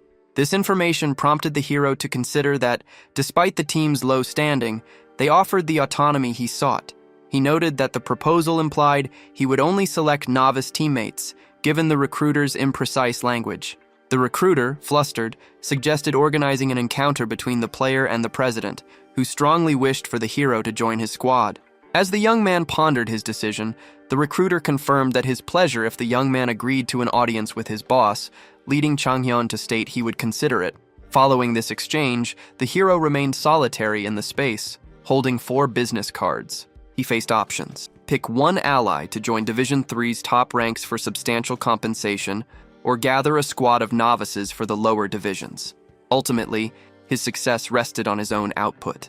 As he left the room, a person approached him. This individual was his friend, who inquired about any favorable proposals he might have received. Dojin Kim responded by stating he had been awaiting the hero, given his continued presence at the academy. The blonde individual subsequently questioned his friend regarding the specifics of the offers presented, and his friend detailed that the majority included a substantial salary plus a 300 million won incentive, a revelation that astonished the young man. Changyun understood his friend's academy earnings would be lower, yet it served as a training ground, whereas he himself would join the Division 3 league. Dojin Kim questioned his friend about selecting a team, and the hero replied that no choice had been finalized. The blonde individual found this puzzling, considering the considerable generosity of every proposal, yet his curiosity swiftly turned to astonishment when he discovered his friend's prerequisite, selecting his own squad members. Such a demand seemed absurd. Despite his abilities, the hero remained a novice, a fact Changyun himself acknowledged. Changyun started to consider that the hero was merely receiving what he had rightfully acquired. He considered whether greater recognition from recruiters would yield him better benefits. The swordsman, observing the protagonist's agreement, presumed the team drafting concept would be abandoned, but the protagonist stated this was not feasible before clarifying his need to demonstrate greater capability to recruiters for achieving his objective. Concurrently, the sword prodigy left his meeting room feeling fatigued as recruiters continuously presented numerous proposals despite his insistence on being merely a student. Just as the young man prepared to voice his displeasure, a notification arrived, prompting him to check his phone with curiosity, revealing a message from the Hammer Genius, advising against having a formal meeting with the recruiters. Hangjio marveled at the message's perfect timing. The young man then pondered the subsequent whereabouts of a particular person, recognizing this individual as our hero, the inaugural Korean hunter sniper. The sword prodigy continued to marvel at the protagonist's flawless shooting, even with his vision obscured. Hangjio stated he would find it highly entertaining to encounter the hero again, either in Division 3 or a higher rank. The sword prodigy anticipated his subsequent encounter with the gunner with enthusiasm. Soon after, Dojin Kim inquired of the protagonist whether he needed any repairs, given their destination was the maintenance shop. The hero found this query intriguing, considering their participation in the Hunter Lead match necessitated mana gadgets, though the blonde individual believed aerial equipment would suffice. The hero criticized his companion for failing to properly observe the pro matches. Given the wide array of mana gadgets available, crafting the optimal one for a specific adversary could secure triumph. At that moment, the shopkeeper greeted both middle schoolers and inquired if they had previously used the facility. The woman questioned whether their visit was for gadget revision or weapon repair. She then proposed they examine her new gadgets, as this marked her initial visit to the shop. The group was presented with impressive goods. Dojin Kim found these quite striking. The young man appeared captivated by the merchandise. The shop owner offered assistance to the young man in selecting his mana device, an offer he took since the companion he indicated lacked knowledge regarding mana devices. The shopkeeper clarified that air bits and the air anchor were not the sole types of devices available, mentioning they came in 4 categories: offensive, defensive, and also mobility, which piqued the interest of the blonde woman, who had only mentioned 3 of the 4. The shopkeeper then clarified that the 4th was the specialized devices class, with every item being unique due to their distinct characteristics. Describing specialized devices to others might be difficult, given they were typically custom-built, each intended for a particular function. Du Jin subsequently inquired if he desired specialized devices, but our hero declined, noting their singular function contrasted with their need for versatility. The woman affirmed this, explaining that specialized devices served a specific strategy, or were for confronting a particular opponent, whereas standard items offered numerous applications. The woman presented the Mana Shield. This item forms a defensive layer for the person using it. The blonde character understood the defensive item's limited potential, given its infrequent use during matches, making the lady clarify its role as a final option, noting a cooldown period after each shield deployment. The hero then criticized his lack of knowledge regarding such devices, so the younger individual confirmed his unfamiliarity with them. The hero detailed this gadget's application by marksmen, who typically sustained significant damage, contrasting with close-range combatants, allowing them to ready a counter-offensive. The protagonist stated the newcomer needed to grasp which gadget suited specific roles and how to integrate them with other equipment. Subsequently, a projectile was fired. Then it finally detonated. The protagonist identified it as a mana bomber and inquired if it would benefit the young man. Dojin Kim asserted these items needed combination with marksman's projectiles to enhance their attack's explosive power. The hero strongly stated that a mana bomber, being so large, could not be affixed to his bullets, a point the swordsman understood. Still, this prompted the hero to consider achieving it by utilizing the ether, capable of altering forms. The swordsman subsequently suggested the Airdaster's friend, indicating its potential assistance with his primary attribute, mobility for escaping adversaries. Changhyun acknowledged the idea's appeal while taking the object, then stealthily approaching his companion, aiming his weapon at the latter's head. The main character explained that ambushing foes with it would prevent their mana shield activation, proving more effective. Do-jin suggested acquiring every gadget, but the hero countered that their mana reserves were insufficient, and match rules limited the quantity. Upon inquiry regarding his ultimate choice, the protagonist declared he would select the air dash, then inquired about his friend's preference. The young man clarified he remained undecided, as none of the devices encountered thus far offered any assistance. Following a brief contemplation, the renowned gamer identified the ideal device for his companion. Thus he retrieved it, subsequently offering it to his bewildered friend. Moments later, competitors for the final round assembled within the arena. The participants received thanks for their presence, then learned the final stage was scheduled for 6 days later. Next, the final arena's location and the chosen teams were revealed. The designated final arena bore the name Battleground of the Gods, a mountain forest adorned with divine statues. Observing the arena's design, which resembled a towered dungeon, brought excitement to the hero. Given his extensive familiarity with the Battleground of the Gods, having previously engaged in combat there during his past life, the moment arrived to reveal the competing teams. Beginning with the blue one, the roster was thus displayed. Then came the red team, which included the hero and promptly appeared on screen. Arjo stated that she and the other judges anticipated strong teamwork, given that all allies had been disclosed. While the hero considered the absurdity of forming team bonds within 6 days, the judges confirmed an additional announcement. Minsup Lee clarified that the chairman would join the match, acting as an adversary to both teams. This revelation left all finalists taken aback, particularly the hero. The focus then shifted back to the chairman. The chairman expressed high expectations for the finalists, explaining his presence served as a gesture of gratitude. While the new competitors felt apprehension, the panel of judges sent them off, conveying their desire for each to demonstrate their abilities during the event. Subsequently, a person came up to the chairman while he departed the arena. The curious chairman then spun around, inquiring of the youth if he had observed anything specific from him, since the individual was the renowned gunner prodigy. The hero mentioned his intention to give back the PER business card, which puzzled the chairman, leading him to clarify that the recruiter had requested a meeting with his superior, who proved to be the chairman. PER ranked among the lowest teams within Division 3, and although the hero typically disregarded such weak groups, the hero remembered a past life revelation. The Hunter Association chairman led the team, surprising all. The old man found this amusing, but he swiftly became serious again, which startled the hero. The old man inquired why the hero knew this secret. Considering Jung-hyun Lee officially presided over PER, the hero responded that he could perceive it. Chang-hyun thought the hero's vague answer was ideal, since it would make the old man believe he had a skill for reading minds, causing him to ponder his subsequent actions. The chairman was entertained, not having anticipated a skill capable of revealing such information. Following this, the old man chose to properly introduce himself to the hero. He identified himself as PER's president and the Hunter Association's chairman, then inquired if the hero would accept either of his proposals, leaving the hero speechless, as this was the moment he had anticipated. He stated his desire to acquire PER in return for joining. Shortly afterward, the recruiter questioned his superior about whether Changhyun presented his business card, and her confirmation followed. The man believed the hero's proposed condition was excessively demanding, considering he lacked sufficient value. The chairman started contemplating the first Korean sniper's request, which involved managing the team's operations and finances, a significant cost. While he might have distinguished himself among hunters, the new generation, ultimately every participant, himself included, remained a novice. The chairman concurred with the recruiter, mentioning the young man had presented a revised proposal, which piqued his interest. He then detailed their wager on the match, where the hero asserted his capability to overcome both the chairman and the opposing squad, a notion the astonished recruiter considered foolish.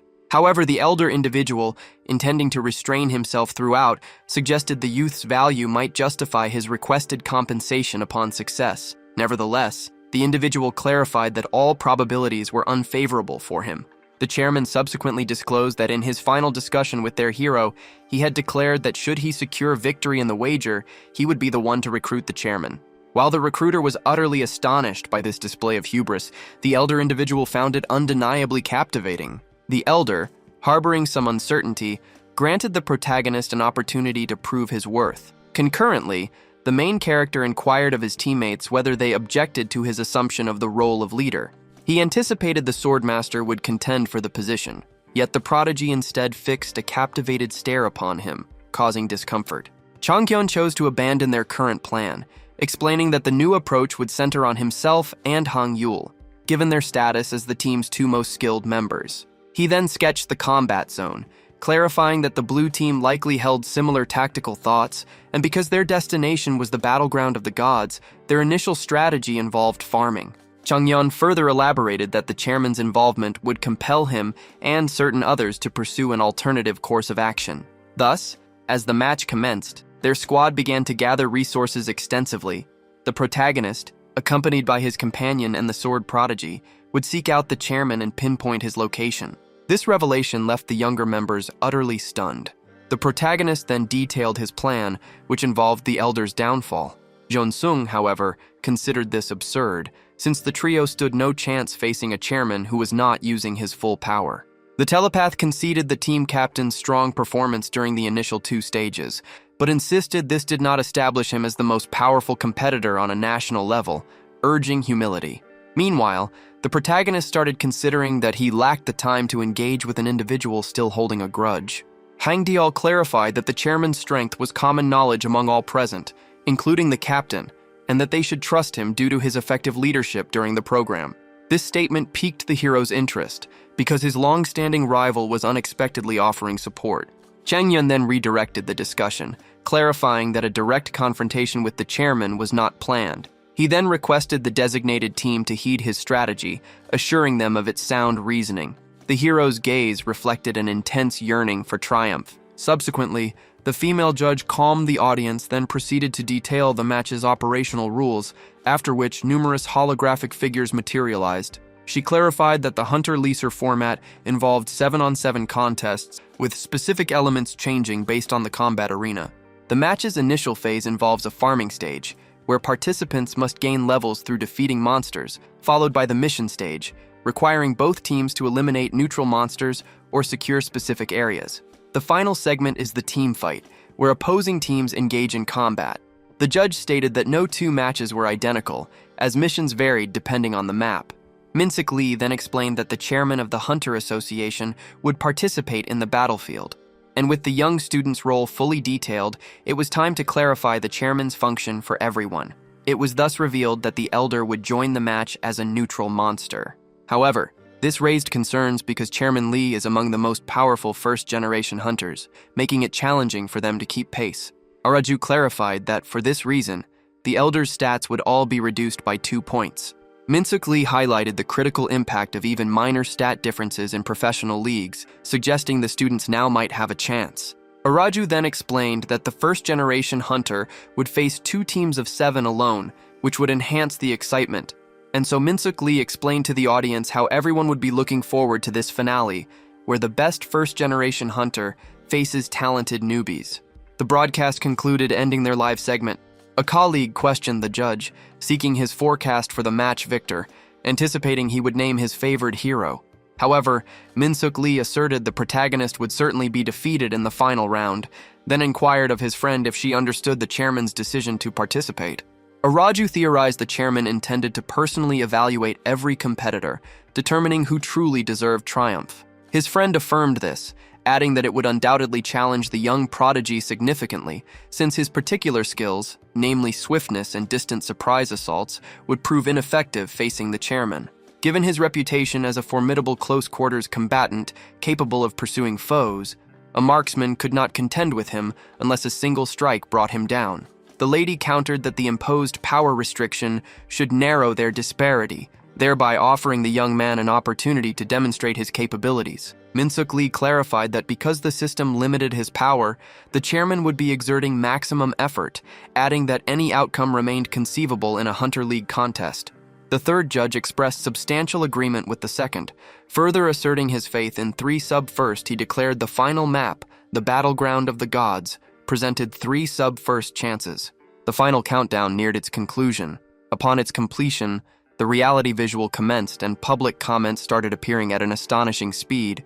The majority focused on the first-generation hunter participating in a middle school match. Concurrently, the stadium audience erupted in excited cheers. Both the three judges and the young hunters had taken their positions. Changyun experienced relief, recognizing the upcoming arena, a factor that would benefit his strategy. A judge moved to the podium's central area and clarified that for this final match at the battleground of the gods, participants must adhere to the rules, meaning the loser would be a with that. The finals commenced. Previously, mysterious tower dungeons appeared globally, sparking international tensions among hunters. This led to the Hunter League's formation. Powerful artifacts within the towers made disputes unavoidable. Combatants battled both fellow hunters and map monsters, prompting the Hunter League's establishment. Consequently, many league arenas were merely replicas of actual towers. This implied that experienced hunters, such as the chairman, possessed superior map familiarity compared to novices. The protagonist reached their destination, the arena named the Battleground of the Gods. Hangul inquired whether the protagonist intended to follow his strategy, receiving an affirmative response. Therefore, he suggested that he, along with his two teammates, depart. The protagonist understood that retreat was no longer feasible. Concurrently, within the stadium, officials opted to observe the participants. The blue team, with the Hammer Genius leading their vanguard, was eliminating the monsters, indicating they were accumulating strength before their encounter with the chairman. The other judge affirmed this as the optimal strategy, noting that the first-generation hunter, despite imposed limitations, still greatly surpassed the beginners in power. The judges then observed that the red team, conversely, had dispatched 4 members to farm alongside the 3, while the remaining members appeared to have a different objective. It was noticed that the swordsman, the sword prodigy, and the gunner had deviated from the expected route, which left Min-Suk Lee astonished, as their trajectory seemed to be directly toward the first-generation hunter. Our hero sought his perspective, and he disclosed his idea, which she deemed impossible, given that the 3, with their current attributes, were inferior to the older man. Min-Suk Lee, sharing this view, suggested they observe the remainder of the plan. Subsequently, our hero entered the neutral monster zone where the chairman awaited, armed with his halberd and shield. Just then, the man detected something unusual, as it appeared some contestants were entering his domain upon seeing the one dashing towards him. The elder found this amusing, pondering the individual's strategy, as he had believed they were attempting to approach him stealthily. The initial generation hunter then perceived his adversaries were concealed, and abruptly, a shot rang out, which the chairman effortlessly deflected with his shield. The hero continued firing, but no projectiles struck the chairman. Observing the simplicity of this, the elder requested the prodigy increase the difficulty, so the protagonist resumed firing his projectiles, while the chairman deflected them all with his shield, advancing forward. At that instant, Dojin Kim crept up behind the man and assailed him alongside the sword prodigy's blades to catch him unawares, but the elder effortlessly parried the rapier and the floating swords. Chairman Lee expressed his disappointment in the girl, having anticipated a truly unforeseen scheme rather than a dull surprise assault.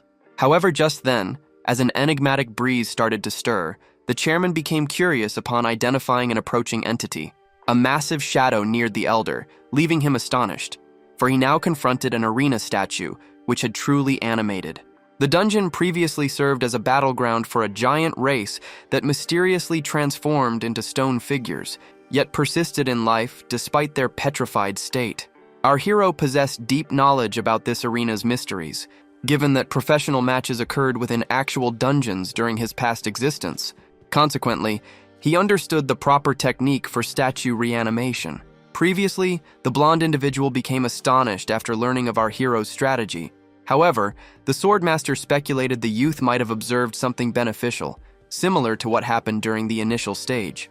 Changyun asserted he merely acted on instinct, which left the swordsman curious.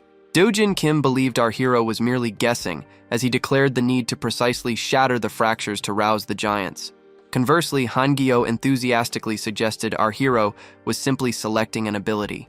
When questioned regarding the dormant monster's alliance, the hero clarified that the giants' prolonged petrification likely caused their insanity, predicting they would become wild when freed. Dojin Kim voiced concerns the giants might not target the chairman, given his neutral monster guise, but the hero countered that if his hypothesis proved correct, the giants would certainly pursue the chairman, prompting the blonde individual to note they too would become targets. Surprisingly, the hero then revealed they possessed devices capable of handling such predicaments. Returning to the current moment, the chairman stood astonished by the creature before him. Thus, the protagonist succeeded in releasing a colossal monster to combat a different one. The statue's left shoulder developed a fissure, and 2 more appeared on its right thigh. The elder understood the hero's intention wasn't to defeat him outright.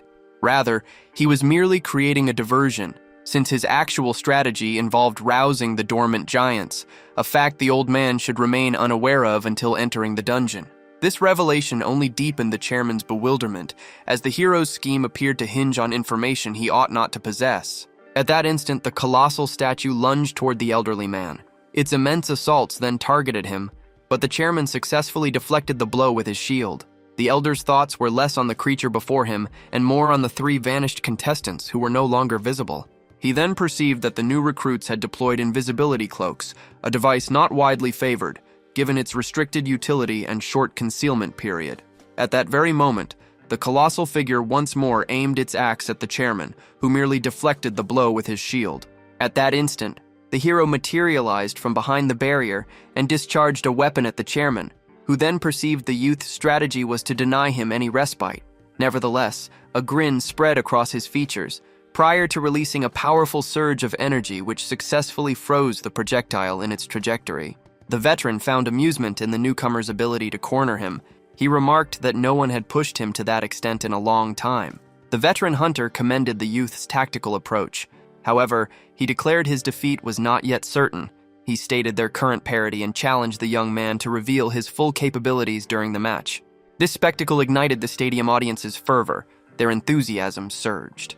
Min-suk Lee appeared especially stunned. Arajo clarified that the neutral monsters dodged projectiles had actually been aimed at the statues, intending their revival. Reflecting on the hero's strategy, targeting structural weaknesses while feigning pursuit of the chairman, then vanishing to isolate the elder, Min-suk Lee's admiration for the prodigy's immense talent intensified. Consequently, he observed the remainder of the contest intently, while the audience rejoiced at the thrilling spectacle. Concurrently, the main character understood that the initial generation hunter's resilience. The main character then resolved to intensify his efforts for a win. Consequently, while the chairman managed the reanimated giant, the hero left his hiding spot and discharged his firearm. However, his shot was directed toward a dormant statue, but the chairman, demonstrating incredible speed, managed to block it with his shield just in time. Thus, the elder successfully prevented another opponent from joining the fray, and subsequently, after touching down on the statue's summit, before making another leap to dodge the creature's axe, he conveyed to the hero, with clear disappointment, that the stratagem was already known to him. Observing this development, Changyeon found himself forced to employ his all-seeing eye, and started carefully tracking the elder's motions. After dedicating a moment to inspect the shield, the protagonist opted for a fresh tactic, discharging his weapon yet again. The first-generation hunter again deflected the shot with his shield, declaring the tactic ineffective. Despite this, the mana bullet continued its trajectory. At that moment, a second bullet struck the initial one. The chairman grew wary, observing how the bullets scattered in various directions after their collision. This maneuver enabled the hero to shatter an additional statue. Consequently, 2 sleeping giants became active. The first-generation hunter faced a difficult predicament. Changyeon understood that even the chairman's strength would falter here, prompting him to reach out to his 2 teammates, informing them the rest of the team would soon appear, then inquiring if their instructions were recalled, a fact they both affirmed. Elsewhere, a short distance away, the remaining team members eliminated a wolf pack. Junsun, feeling relief from the monster's demise, questioned the team leader's objectives. Junsun offered assistance, as the leader had declared him the most reliable among their group of 4. The leader's initial instruction was for them to gather resources without any casualties, then to draw out the blue team, and finally to retreat instantly if they encountered foes. The telepath found the escape strategy particularly noteworthy. At that moment, the young man became aware that the blue team had appeared, actively seeking them, precisely as the hero had anticipated. Heiju Yu was resolved to secure victory in this final match. Subsequently, the telepath instructed the remaining members to flee with maximum speed. However, during their retreat, the red team members became visible to the blue team. The hammered genius prompted her companions to pursue the adversary. Junsun started remembering their assignment. to provoke the opposing team into pursuit, following their hero's directive. However, as the victory-obsessed hammered genius pursued him, he started questioning the strategy. The young man then faced his companion, instructing him to maintain a direct path while 2 projectiles whizzed past. Heiju-yu continued her sprint until an observation caused her to halt. A different giant's effigy sustained impacts to its head and shoulder. As the creature stirred to life, the girl comprehended her entry into the neutral monster's territory. The sculpture's broken pieces began descending to the ground. A powerful roar erupted from the now active giant. She tried her utmost to timely avoid the approaching strike. This situation piqued the telepath's interest, given that the protagonist's task was to confront the chairman, a fact that further perplexed him, especially as the elder battled 2 giants unaided. The protagonist requested his companion extend the disruption, but the friend stated he could not provide much time. Consequently, Changhyun insisted on 3 minutes. Junsen inquired about his strategy, but received no clear response. The renowned player instructed the swordmaster and the fair-haired companion to move swiftly while their invisibility persisted and eliminate the red team upon his command. He then initiated a countdown, with every ally poised for action. The moment his cue arrived, his 2 companions shed their cloaks of invisibility and rushed forward, focusing on the hammer genius and her remaining squad. Heiju-yu swiftly grasped her precarious predicament, instructing her team to concentrate on the primary adversary within this chaotic battle while evading both the rocks and the animated statues. At that instant, an ability was deployed. The healing genius cast a restorative spell, Sanctuary, upon her allies. This action annoyed the hero, prompting a swift response, causing him to fire a projectile and direct it toward the girl, only for it to be suddenly obstructed by a device. Heiju-yu stated her preparations were complete for battling the protagonist. The hero then understood her capabilities were beyond his current methods. Consequently, he needed to activate his contingency strategy, so the protagonist retrieved a component from the 8 parts forming the mana bomber and molded it into a projectile, then infused it with his crafted artifact. This novel ammunition possessed greater density than standard rounds, prompting the hero to aim his weapon and fire at the girl, unleashing what appeared to be a potent energy discharge. Its immense force shattered the sanctuary skills barrier and nearly ejected the girl from the magic circle. Witnessing this, his allies expressed astonishment, since such an event was unprecedented. Even the hero was astonished by his achievement in producing a mana bomber bullet. The hammer genius sustained an injury. Though her healing ability closed wounds quickly, she experienced significant irritation, as she abruptly dodged a levitating sword strike, simultaneously considering the need to defeat the remaining red team members. Following this, the girl got ready. In the Hunter League, power acquisition presented only 2 options. The first involved farming spawned monsters, while the second meant eliminating enemy players. Yet, as the girl moved forward, she was shot from behind. The hero then realized the red team was nearly eliminated. The chairman, meanwhile, dispatched a giant, bisecting it. The injured chairman had seemingly vanquished both statues. The elder found satisfaction, having previously yearned for this kind of confrontation. Consequently, he then continued his discussion with the younger individual, who claimed there was little left to discuss. The chairman conveyed his admiration for the hero's strategic thinking, given that the present Hunter League primarily emphasized raw power. The chairman, concentrating his efforts, clarified that during his era, when hunters battled in towers, strategy consistently held significant importance. At that moment, the man ceased his movement, then abruptly launched his weapon toward an individual who evaded it just in time. This action bewildered the hero, as even with his invisibility, the man evidently utilized sound to pinpoint his position. Believing the elder individual to be exhausted, the hero became convinced that he and his companions could defeat him. Following this realization, Doge, along with Kim, rushed toward the man at astonishing velocity, only for the man to effortlessly deflect their assault, then dispatching the hero with a single thrust. The chairman successfully intercepted the swift bullet and airborne blades with his shield. Despite the hero's frustration, he considered the vast disparity separating newcomers, such as them, from a first-generation hunter. Even with their utmost effort, similar to the telepath's fate after being stabbed by the formidable chairman, it appeared that Team Red's sole surviving members consisted of the gunner and the sword prodigy. The elder inquired of the youth whether these developments were unforeseen. However, Hang Yul was astonished when the protagonist declared he had anticipated everything. Consequently, the chairman eagerly awaited the hero's plan for his defeat. Following this, the gunner signaled the sword prodigy, who channeled his full strength into his blades before propelling them forward swiftly, but the chairman stayed composed. His shield effortlessly deflected the incoming blade. Subsequently, the elder rushed toward the new recruits, then eliminated Hang Yul.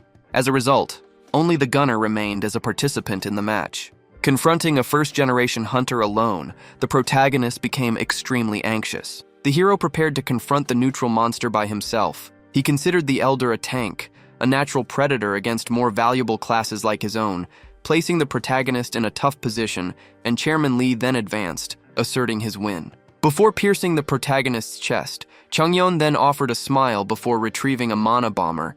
This resulted in a massive blast. All spectators in the audience quietly awaited the game's result to appear through the dust. Arijo also watched with keen anticipation as the airborne particles started to clear.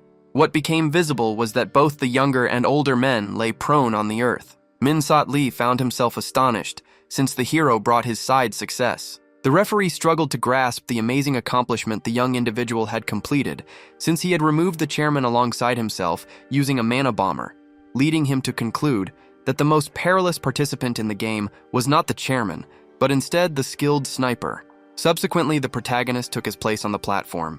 Still, he felt let down.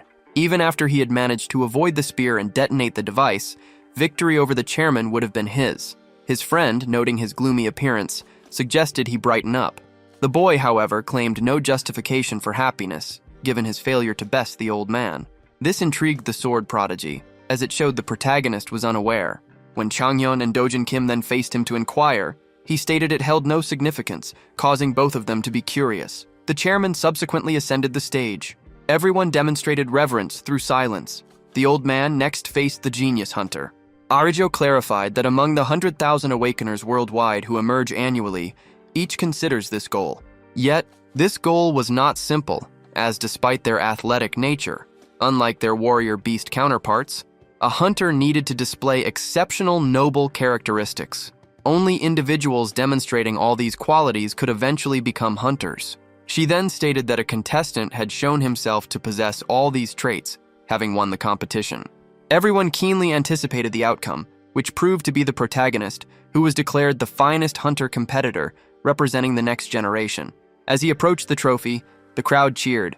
This evoked an unusual sensation in Changyeon when the judge presented him with this trophy. Despite countless victories in his prior existence, a long-absent feeling of happiness suddenly filled his spirit. By winning the contest, a hero finally gained his mother's consent to pursue his hunting aspirations. The woman then mentioned her husband's immense joy over his child's every achievement, even boasting about him to his companions. Changyeon reflected on how he no longer needed to concern his parents by participating in low-tier events, unlike his previous life. Consequently, only one task remained.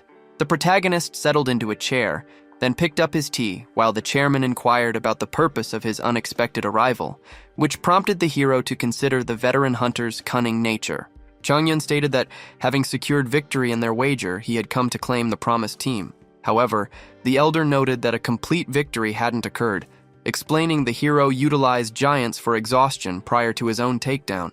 This revelation prompted the young man to depart the office, surprising the elder, who promptly seized his hand and clarified he had merely been joking, then declared their future collaboration. Following this, the elder chose to bestow his team upon the young man present, impressed by his remarkable display.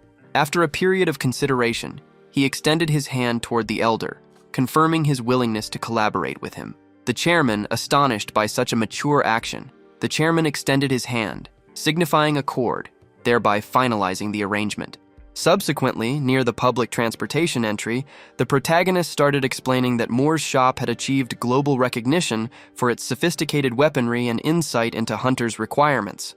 Changyeon arrived to request the custom weapon he was guaranteed, yet this did not account for Dojin Kim's attendance, who mentioned his desire for a custom weapon too, since he was preparing to join the Hunter League, a logical reason. The protagonist also found it curious that Min Seok Lee would assist him during his appointment at Moore's shop. Dojin Kim then inquired of Mr. Lee about the distinction between a standard and a custom weapon, prompting Mr. Lee to suggest he forego formal address before clarifying that a custom weapon better matched the hunter and their combat approach, essentially mirroring them. The protagonist subsequently raised his gaze, pondering the duration since his last visit to this establishment. As they stepped inside the structure, the trio caught the receptionist's attention. The woman promptly welcomed Min Seok Lee, whom she had identified. Min Seok Lee inquired about their entry. The receptionist then informed them that their presence was expected in Section B3. This prompted the hero to recall the shop's division into Sections A, B, C, and D, where Section A offered the highest quality and D provided the lowest. The hero felt satisfied knowing his weapon's creation would occur in Section B. The gunner, accompanied by his two companions, reached the advanced laboratory. The ongoing research deeply impressed Do-jin Kim. Min Seok Lee observed that the young individuals had no prior workshop experience. The blonde youth confirmed this fact, expressing great excitement, then barraged the elderly judge with inquiries as his companions stayed quiet. The hunter stated he would address those questions subsequently, as his current intention was to instruct them on fundamental concepts. To create a custom weapon, an initial selection of a standard model is required for its foundation, similar to his own 7-branched sword. Min Seok Lee then presented the foundational design of his personalized weapon. The weapon was a standard sword. Do-jin Kim found himself impressed again by the method of infusing ordinary armaments with specific characteristics, thereby tailoring them better for the wielder, and he described his alterations. He started sketching 6 extra blades extending from his primary sword. He subsequently elaborated further on the diagram, detailing how its branched blades would enlarge injuries when extracted from adversaries. He handed his conceptual design to the woman, requesting its duplication. Consequently, the device powered on. Instantly, the weapon sketched by the man materialized. Do-jin Kim marveled again at how a rudimentary sketch could yield such an intricate armament. Min Seok Lee clarified that this was expected, since they merely articulated their requirements, and the facility itself crafted the armaments, adding that understanding the necessary weapon type and its proper application constituted the crucial element. This prompted the blonde individual to consider thoughtfully the specific armament he desired. However, the main character opted for the identical weapon he owned in his previous life. Nevertheless, he wondered what sort of weapon his companion would ask for. Suddenly, the blonde man conceived a plan, and then he picked up a rapier, a selection that fascinated the hero, since it served as a thrusting weapon. Do-jin Kim started listing his requirements. The younger man wished for his weapon to increase his velocity, and also for the rapier to light up once its primary effect engaged, which astonished the hero. Min Seok Lee found this entertaining, mentioning that numerous top players also appreciated visual appeal additionally. He then addressed the contest's champion, asking what he desired. Thus, Changhyun opted to disclose his selection. Since firearms were not utilized in his native country, no fundamental design existed. He realized his arcane weapon transmutation skill could shape the weapon itself. This would not be a problem. Therefore, the protagonist extended his hand to take something, then requested authorization for the ingot he held. Min Seok Lee readily assented, confirming it was the winner's entitlement. Following this, the hero started altering the raw material's form, employing his arcane weapon transmutation skill to create a new shape. In an instant, the hero possessed a rifle, which left everyone astonished, witnessing his effortless creation of such an intricate weapon. The protagonist remained unaccustomed to the adoring gazes he frequently encountered, even in his previous existence. A Moore's Workshop branch existed globally, wherever the Hunters League operated. These locations constantly competed, with their performance consistently evaluated by 2 metrics. The initial criterion involved the excellence of their produced weaponry and the proficiency of its user.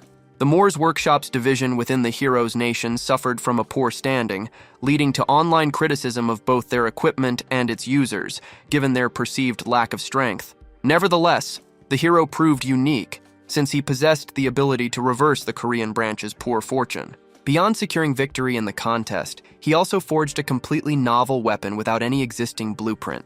The woman was resolute in seizing this chance. She then expressed gratitude to the hero for consenting to their meeting, before introducing herself as Hyuna Park, the individual overseeing the Korean branch of the Moore's Workshop, and immediately addressing the main topic. She questioned the hero about his satisfaction with the weapon he acquired during the selection process, so it was clarified that he had been compelled to select from this specific category, given its prior designation for the show's victor. Hyuna Park then conveyed that she possessed an intriguing item for the hero, provided his sole interest was a mana ingot, whereupon she offered him a gleaming, mana-infused medallion, which left him quite astonished. The leader of the branch asserted she would provide the hero with this ingot without charge, making him intrigued by the proposal. The woman expressed her desire for the hero to forge his weapon using this ingot, hoping he would achieve renown. However, she anticipated his collaboration with their workshop, utilizing his arcane transmutation to craft novel armaments, a truly enticing proposition. The hero acknowledged the allure of the proposition, but insisted on affixing his signature to every weapon he designed. This declaration utterly perplexed the woman, for the young man seemed to have discerned her underlying plot. He understood that if he crafted his personal weapon using this ingot, the public would mistakenly attribute its creation to their company. Huna Park further intended for the hero to forge additional armaments, aiming to launch a series made from A+ ingots.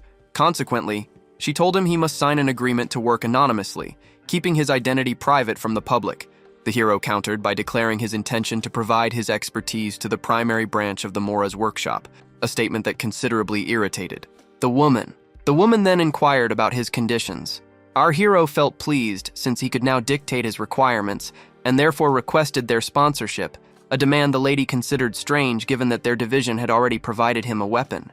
Ultimately, she agreed to grant him the desired sponsorships, prompting him to explain that the Korean branch would support a team he intended to join, named PR.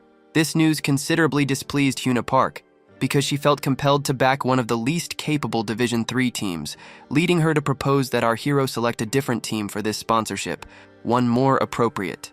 Chang-hyun clarified that this was not feasible, as he had already finalized the agreement. Hearing this, the woman became utterly perplexed, and she then clarified that supporting such a group would not improve their sales figures or public perception, a point our hero considered reasonable, given that weapons would exclusively be produced for the Korean branch. After a period of consideration, the leader of the Korean branch ultimately agreed to dispatch a representative to PR to discuss sponsorship specifics. In this manner, our protagonist compelled the director of the Korean branch of a prominent corporation into an unfeasible agreement.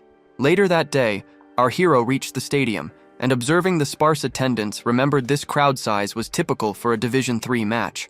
The ongoing game pitted the team of ESP against PR. Chang-hyun believed PDR would win, considering it was the last-place team versus rank 9. The commentator then explained that PDR could not afford a loss against ESP, thus needing to reverse their fortunes. As the lights illuminated, the hero began to ponder how Division 2 and 3 matches typically occurred in virtual reality, unlike Division 1 matches occur within actual dungeons, where physical harm poses a significant risk. While lesser divisions avoided these concerns, still, the hero observed with surprise that participants appeared frightened and were fleeing. Having observed the contest, the hero felt confused, since the display he had just seen appeared quite poor. A disheartened Chang-hyun had arrived solely to identify promising individuals in PDR, yet the team had suffered defeat. The main character felt especially surprised when informed that PDR had experienced only losses throughout the entire season, which prompted him to direct his attention toward the scoreboard, which verified this fact. Consequently, the hero started to lament his decision to join such a squad, considering it would have been preferable to select a roster of skilled individuals whom he could eventually advance into Division 1. However, following a moment to collect his thoughts, the thought was swiftly discarded by him. The main character resolved to complete the task by discovering a resolution somehow. However, his initial priority involved dismissing numerous players and hoping for a single awakener possessing promise. Subsequently, the hero found himself perplexed, because the team's dwelling turned out to be an ordinary home.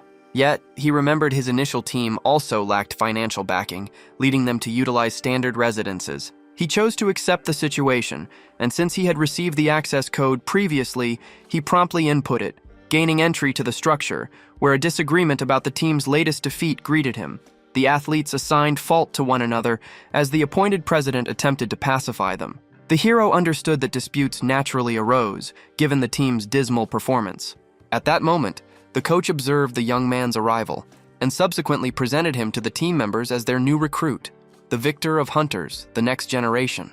This announcement left every member utterly perplexed. The hero subsequently commended the team's efforts, which were entirely dismal, causing universal astonishment among them.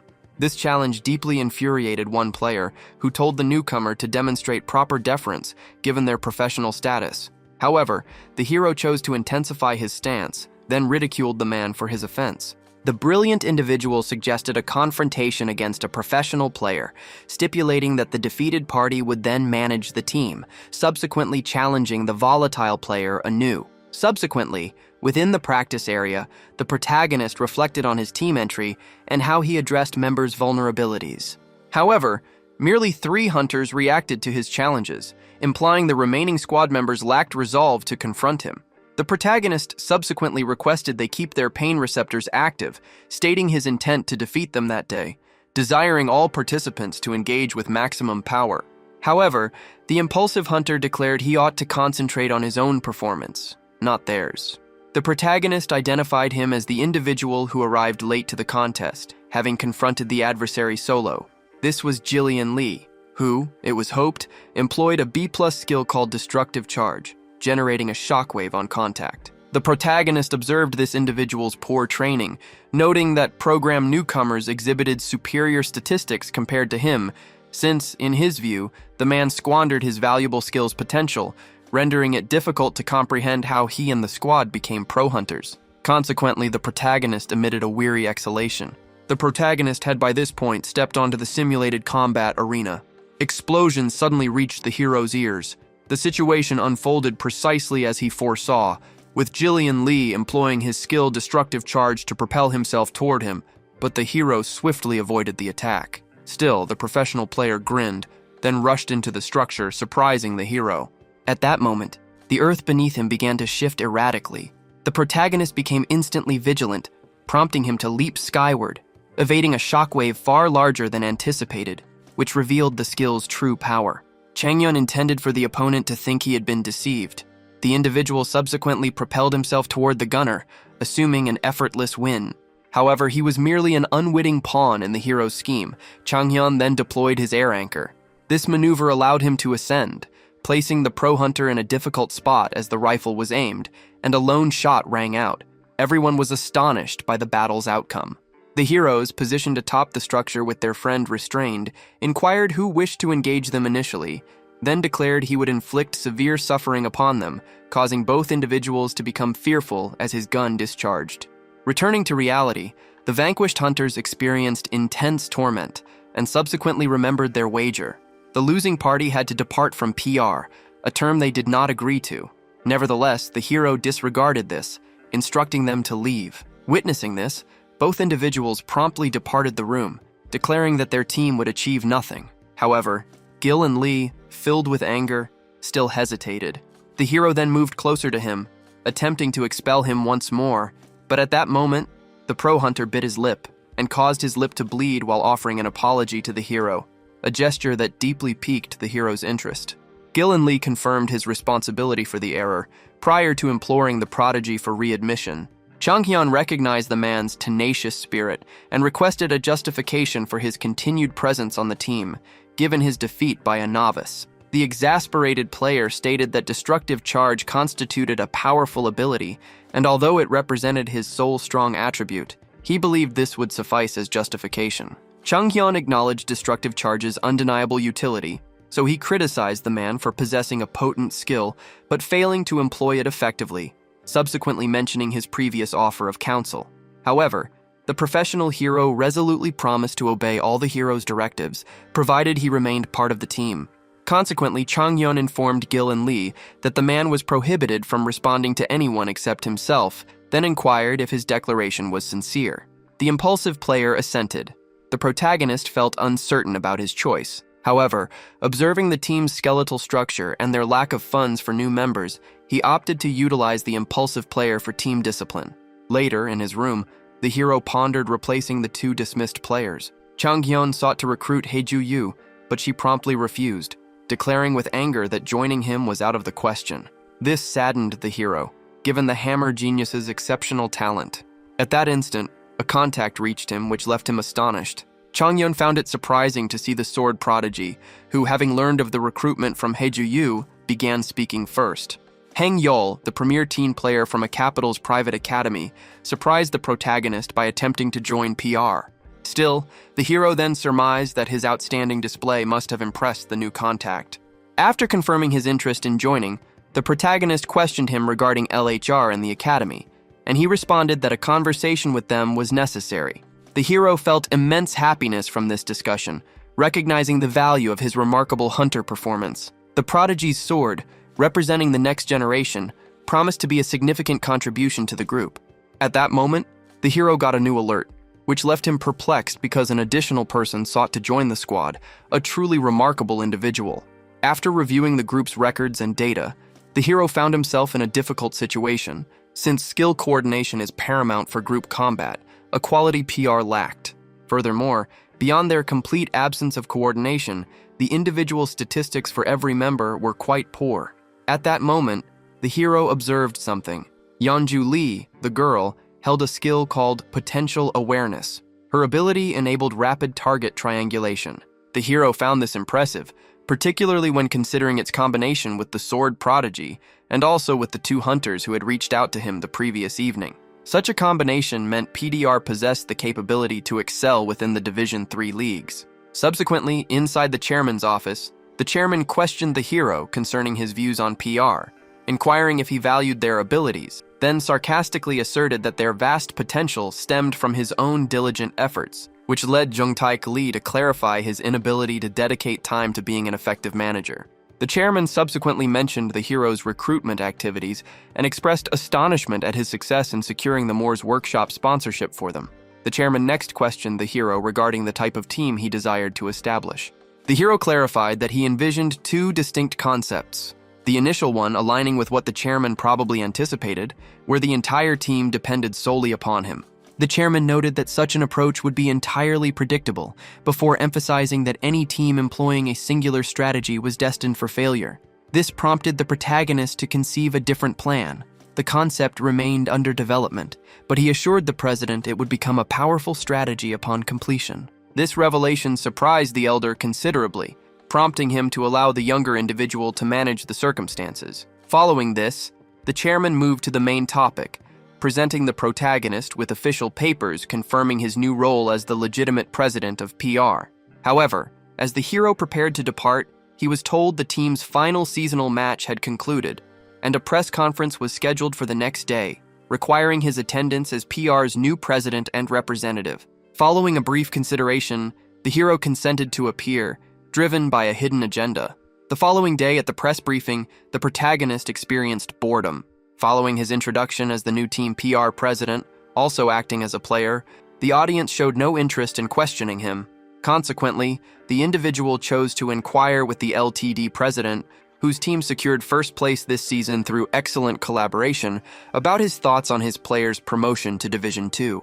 The LTE president then clarified that it was a valid inquiry and that their roster would be filled by equally skilled players, adding that their intention was to enlist multiple awakeners, whom they regarded as the top prospects. The hero attempted to discern the identity of the individual being referenced as the future best, but at that moment, he recognized this person as a familiar face, specifically Director Lee. This individual, destined to become the Division 1 LTT coach, had compelled our hero to prematurely activate his full bloom, and presently served as a coach in the minor leagues. This person's identity was Hyun-min Lee.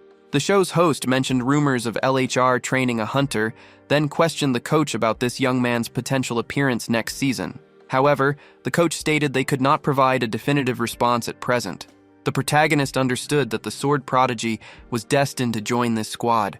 The man then addressed PR, mentioning its new president. Following this, the protagonist declared himself PR's new president. The host detailed how our hero became the first middle schooler to simultaneously hold roles as both player and president, then questioned his intentions for PR. Despite the team's complete season of losses, he promised significant alterations. Details of these modifications were then requested from our hero by the interviewer. The protagonist outlined plans for replacing some players, while he simultaneously performed as both coach and player. Just as he prepared to discuss their sponsor, the host quickly interrupted him, opting to move on to the next person, completely disregarding the young man, while he insisted he had not finished speaking.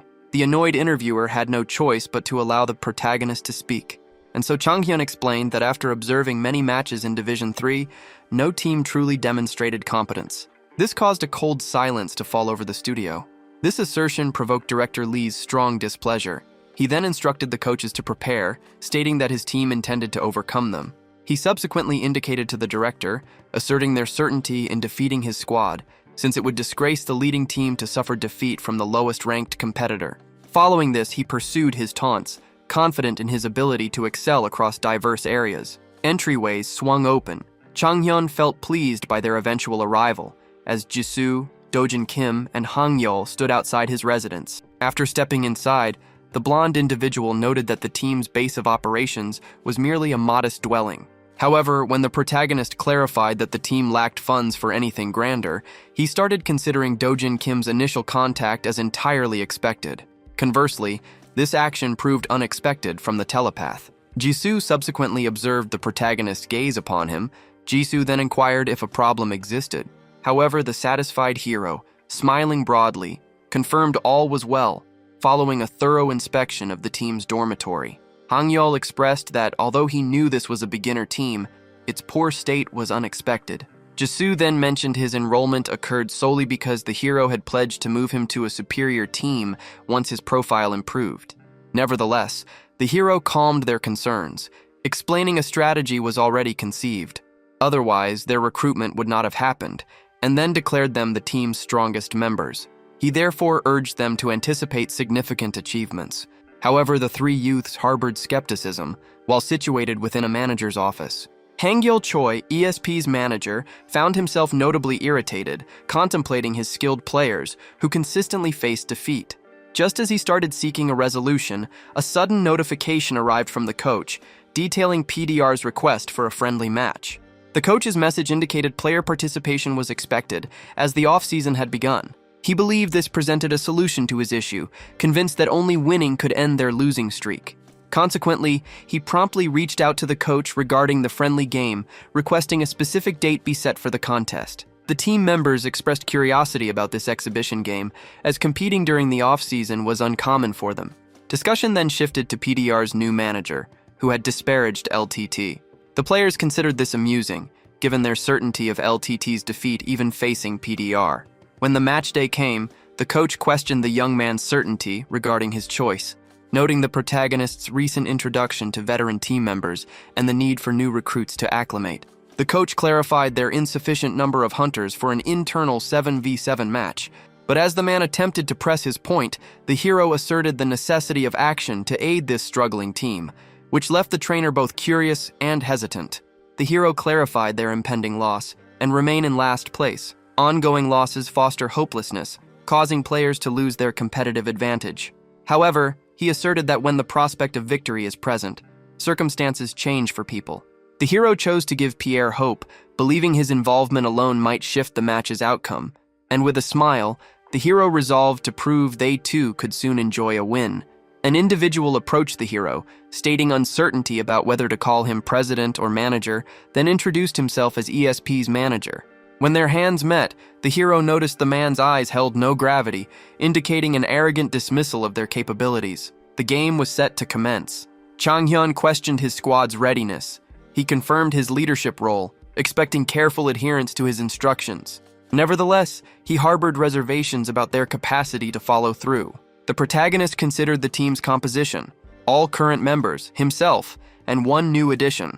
Still, he resolved to demonstrate their potential for triumph despite the circumstances, then faced Gil-hen, assigning him to the front line, and strictly commanded him to hold that position unless he gave a different directive. Changyun next addressed Yeonju, telling her to remain nearby and align with his actions. Dojin Kim subsequently requested his directives. The protagonist clarified his desire for his companion to guard his front, preventing any approach, which prompted speculation that a direct assault was not desired, but Changhyun stated that comprehension would arrive at the appropriate moment. Subsequently, the amicable contest commenced as both teams materialized on the terrain.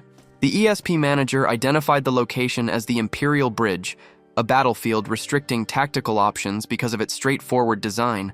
The manager selected this location because its design made team composition the deciding factor. Someone then noted to the manager the impressive solidity of the newly assembled team's formation.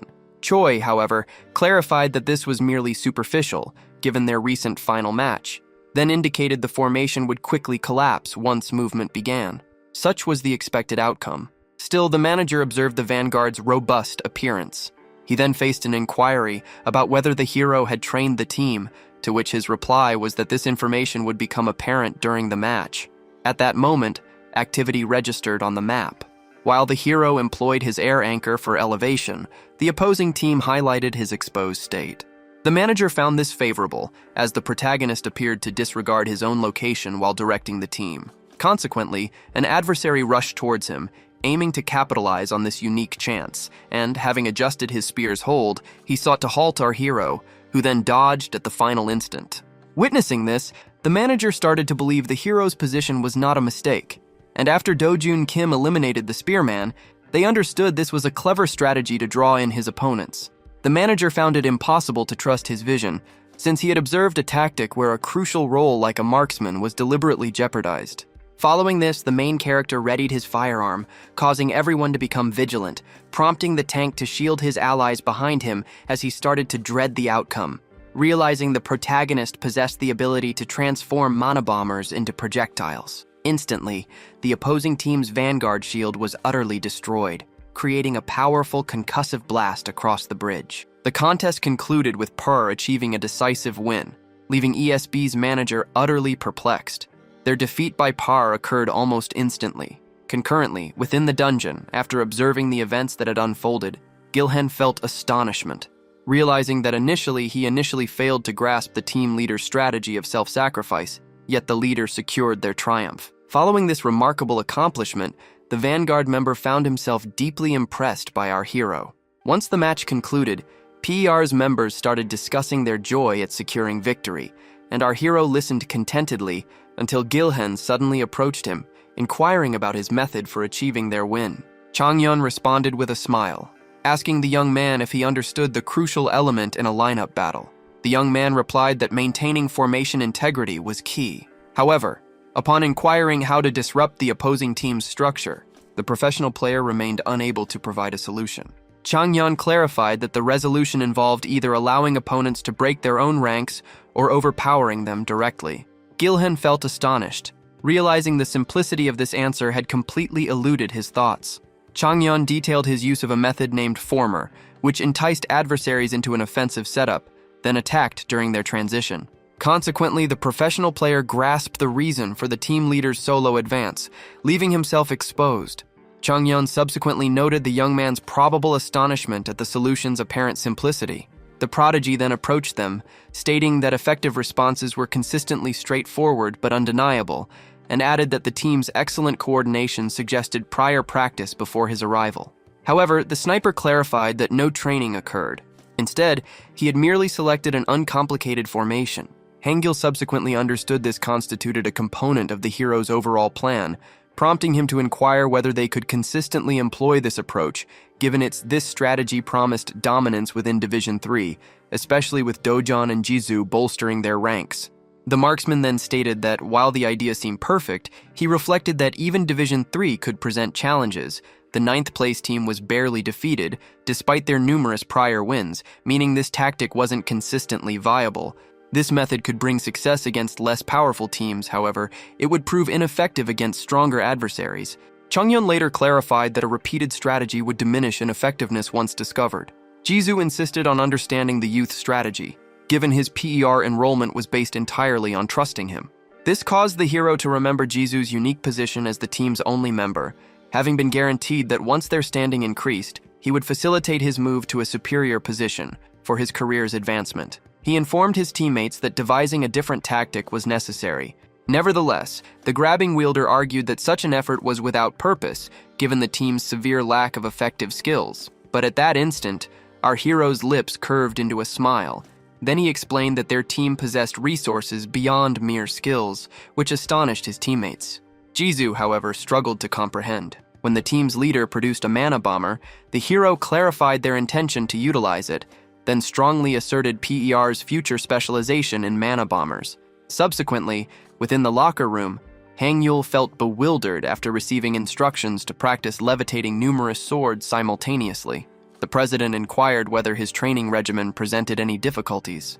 A sword prodigy refuted this, but mentioned that managing too many blades would prove challenging. This reasoning resonated with the hero, since effectively engaging foes via sword telekinesis required employing only a few blades for optimal concentration. Nevertheless, the hero knew clearly that during his previous existence, the sword prodigy managed 7 blades simultaneously, demonstrating a great swordsman's mastery, necessitating his intervention to accelerate the prodigy's development. Changyun then explained the training's utility, assuring the young man he wouldn't be compelled, his voice tinged with regret. The sword prodigy reacted with shock upon hearing this. The hero understood Hangyul's team involvement stemmed from admiration, anticipating the situation's effect on him. Ultimately, the young man consented, recognizing it as an unavoidable practice. He questioned the coach regarding the quantity of blades he should employ, and the coach specified 7, which surprised the young man, as the coach confirmed this amount would be sufficient. That night, Jusu discovered with surprise he needed to practice precisely dropping distant items. The hero affirmed the necessity of maximum accuracy. The grabby wielder struggled to grasp this concept since his ability proved more effective in close combat. The grabby wielder then requested the hero's plan, wanting to assess its value. Changyun chose to reveal his approach to the other man and explained how he intended for him to deploy explosives, a concept the wielder found confusing. The protagonist then clarified he referred to mana bombers. Their tactic involved attaching a piece of the gadget onto the sword prodigy's blades, then having Jusu manipulate his gravity to release them as the sword remained airborne. Essentially, the hero sought to merge their abilities, forming an unparalleled aerial assault. Jusu reacted with astonishment to the proposal. The protagonist confirmed this approach bore the name Bomber Strategy. The hero's method involved launching the sword prodigy's blades laden with mana bomber fragments. These would subsequently fall. Jusu's gravity control would ensure precise hits on foes. The tactic still lacked one crucial component, as its execution depended entirely on knowing the target's precise whereabouts.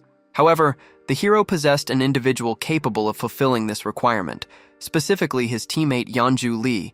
She held the skill Positional Awareness, enabling her to pinpoint any close enemy's exact position. Changyun clarified that her ability was vital for triangulating the enemy's location, then inquired if she would assist. But the girl nervously stated her inadequacy, fidgeting with her fingers. Unexpectedly, the hero grasped her hand and asserted her as the critical component for the tactic's success, explaining the plan would fail without her involvement. Consequently, Changyun requested his teammate's assistance, and following a brief moment of reluctance, she ultimately consented to assist. The protagonist couldn't comprehend Yeonju Lee's flushed face, since her thought process eluded him. Subsequently, the team leader and 3 members stood before cameras. The individual loudly announced it was their turn, explaining it was a brief interview to mark the season's start. The hero remembered his previous interview's rude conduct, deciding to stay silent on this occasion. At that moment, he heard someone ridiculing his team.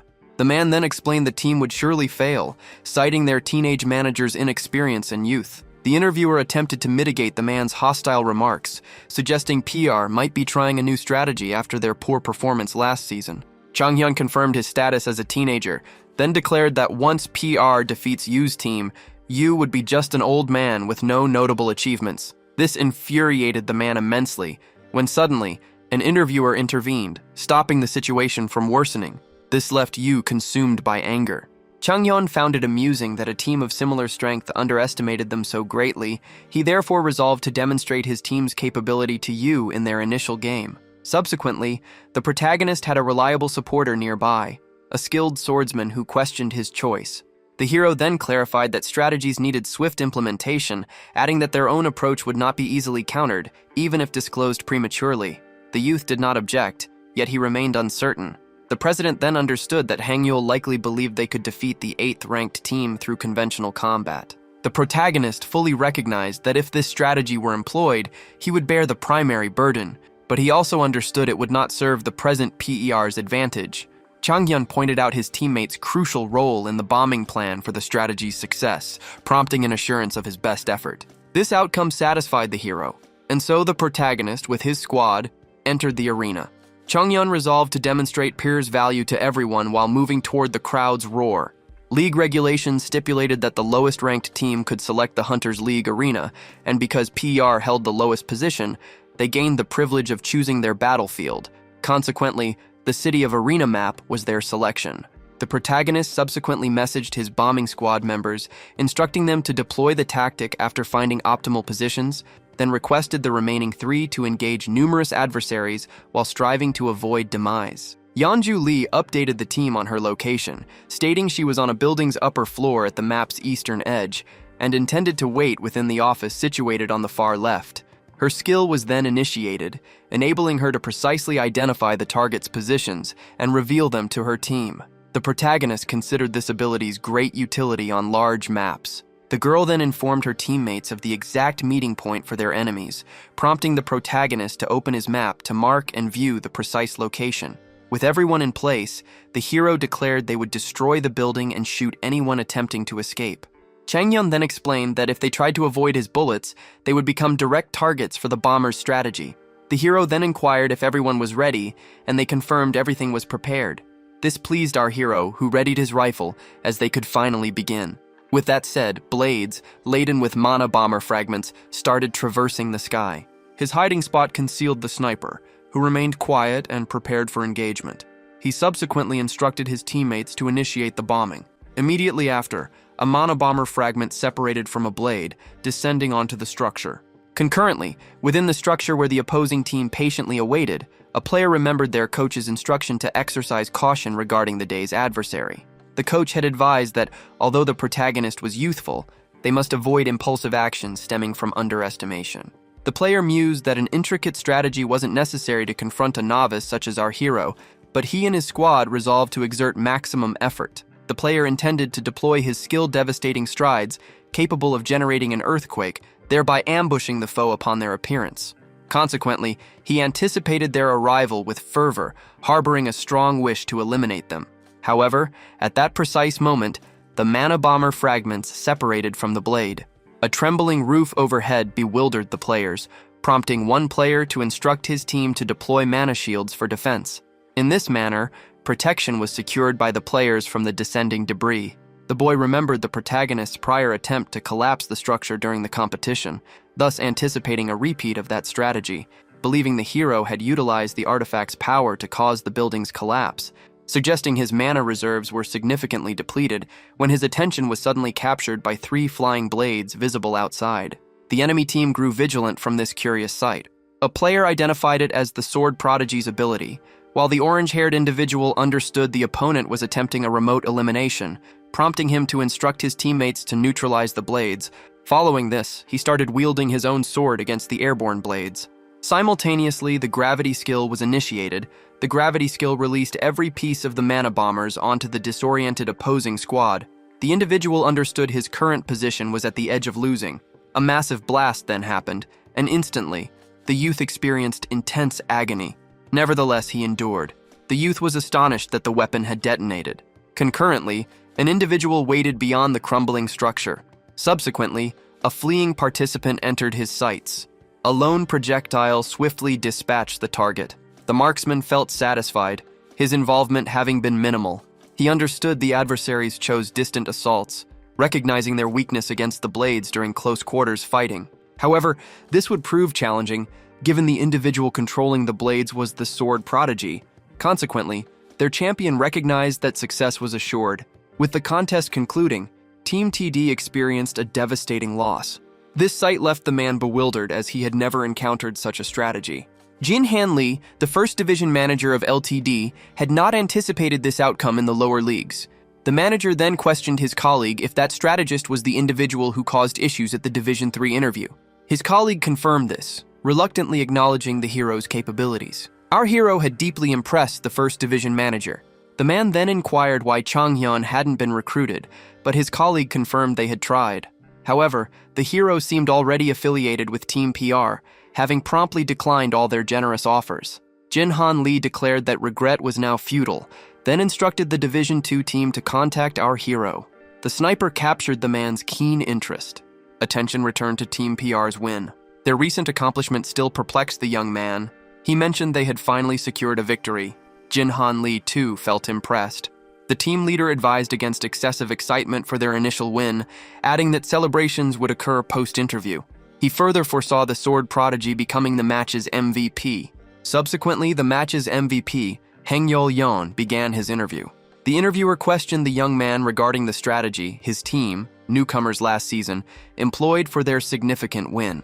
Hangyul stated he merely obeyed the team leader's directives. This response deeply fascinated the journalist.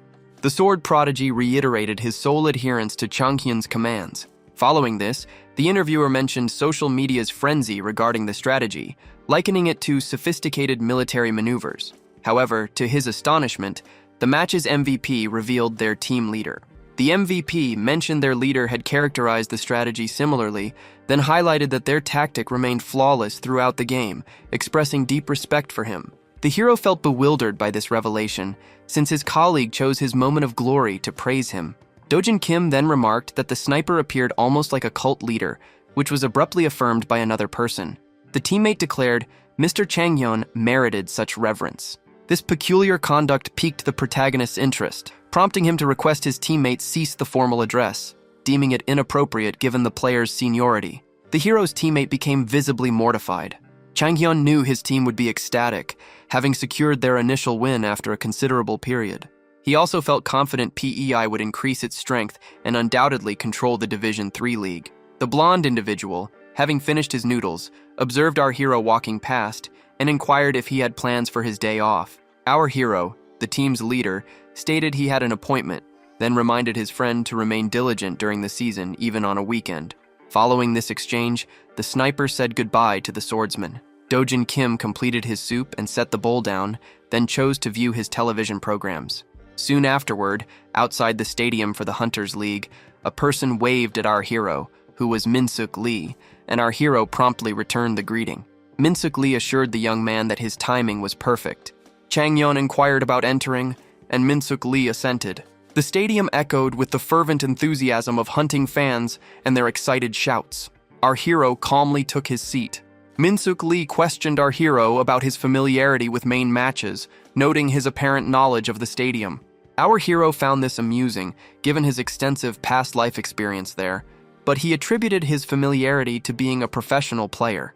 Min-suk Lee, unconvinced, conveyed his delight at our hero's presence, expressing concern that he might have been working on his day off due to the ongoing season.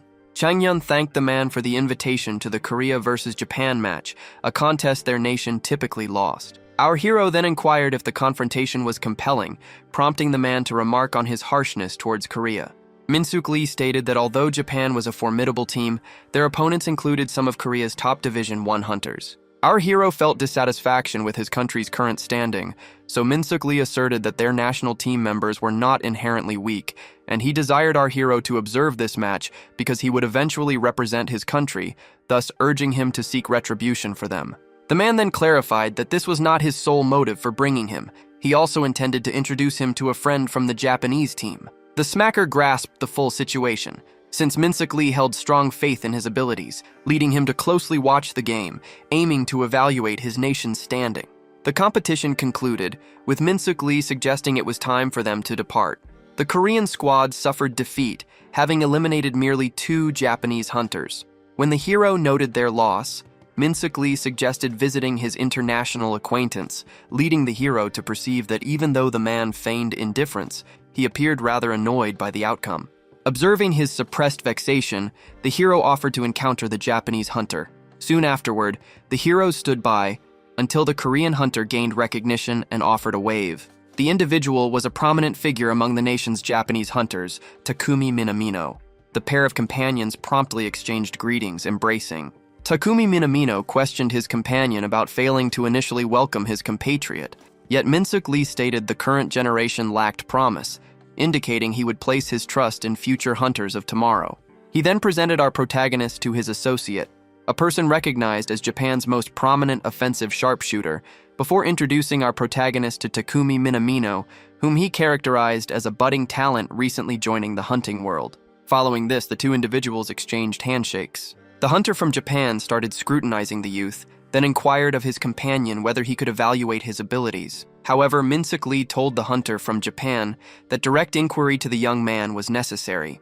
Changhyun promptly understood that Takumi Minamino had likely withdrawn from the world of hunting during his era, given his inability to recall his name. Consequently, the protagonist activated his visual ability to inspect those stats. This competitor possessed high agility and could shoot rapid volleys, boosting his destructive power whenever he struck identical targets repeatedly. Furthermore, the protagonist clearly viewed his overall capabilities. Battling the incredibly hostile and renowned Japanese shooter thrilled Changhyun immensely. Without hesitation, the youth agreed to the challenge proposed by Takumi Minamino. The older fighter commented on the boy's blazing resolve, prompting the protagonist to reply that his true potential remained hidden. Hostility spiked between both shooters, leaving Min-suk Lee exhausted from just observing their fierce standoff. Observing the recent defeat suffered by Korea, the corporate executive mentioned his previous belief regarding their equal footing with the Japanese rivals. In response, the competitor justified their progress by mentioning a near-fatal strike against another foe, though the businessman insisted the reality was far more difficult. Yelling furiously at Chun Yup Kang, the executive complained about losing despite fielding elite members, threatening to cut off future participant support if the situation persisted.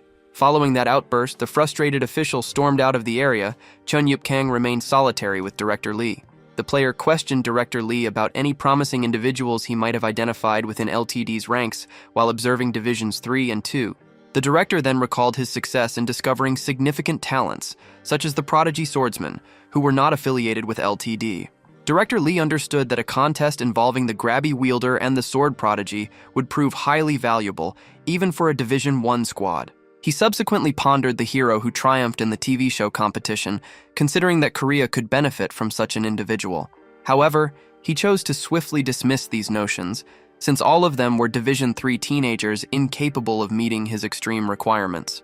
Our protagonist was situated within a training area, accompanied by a foreign individual and his companion.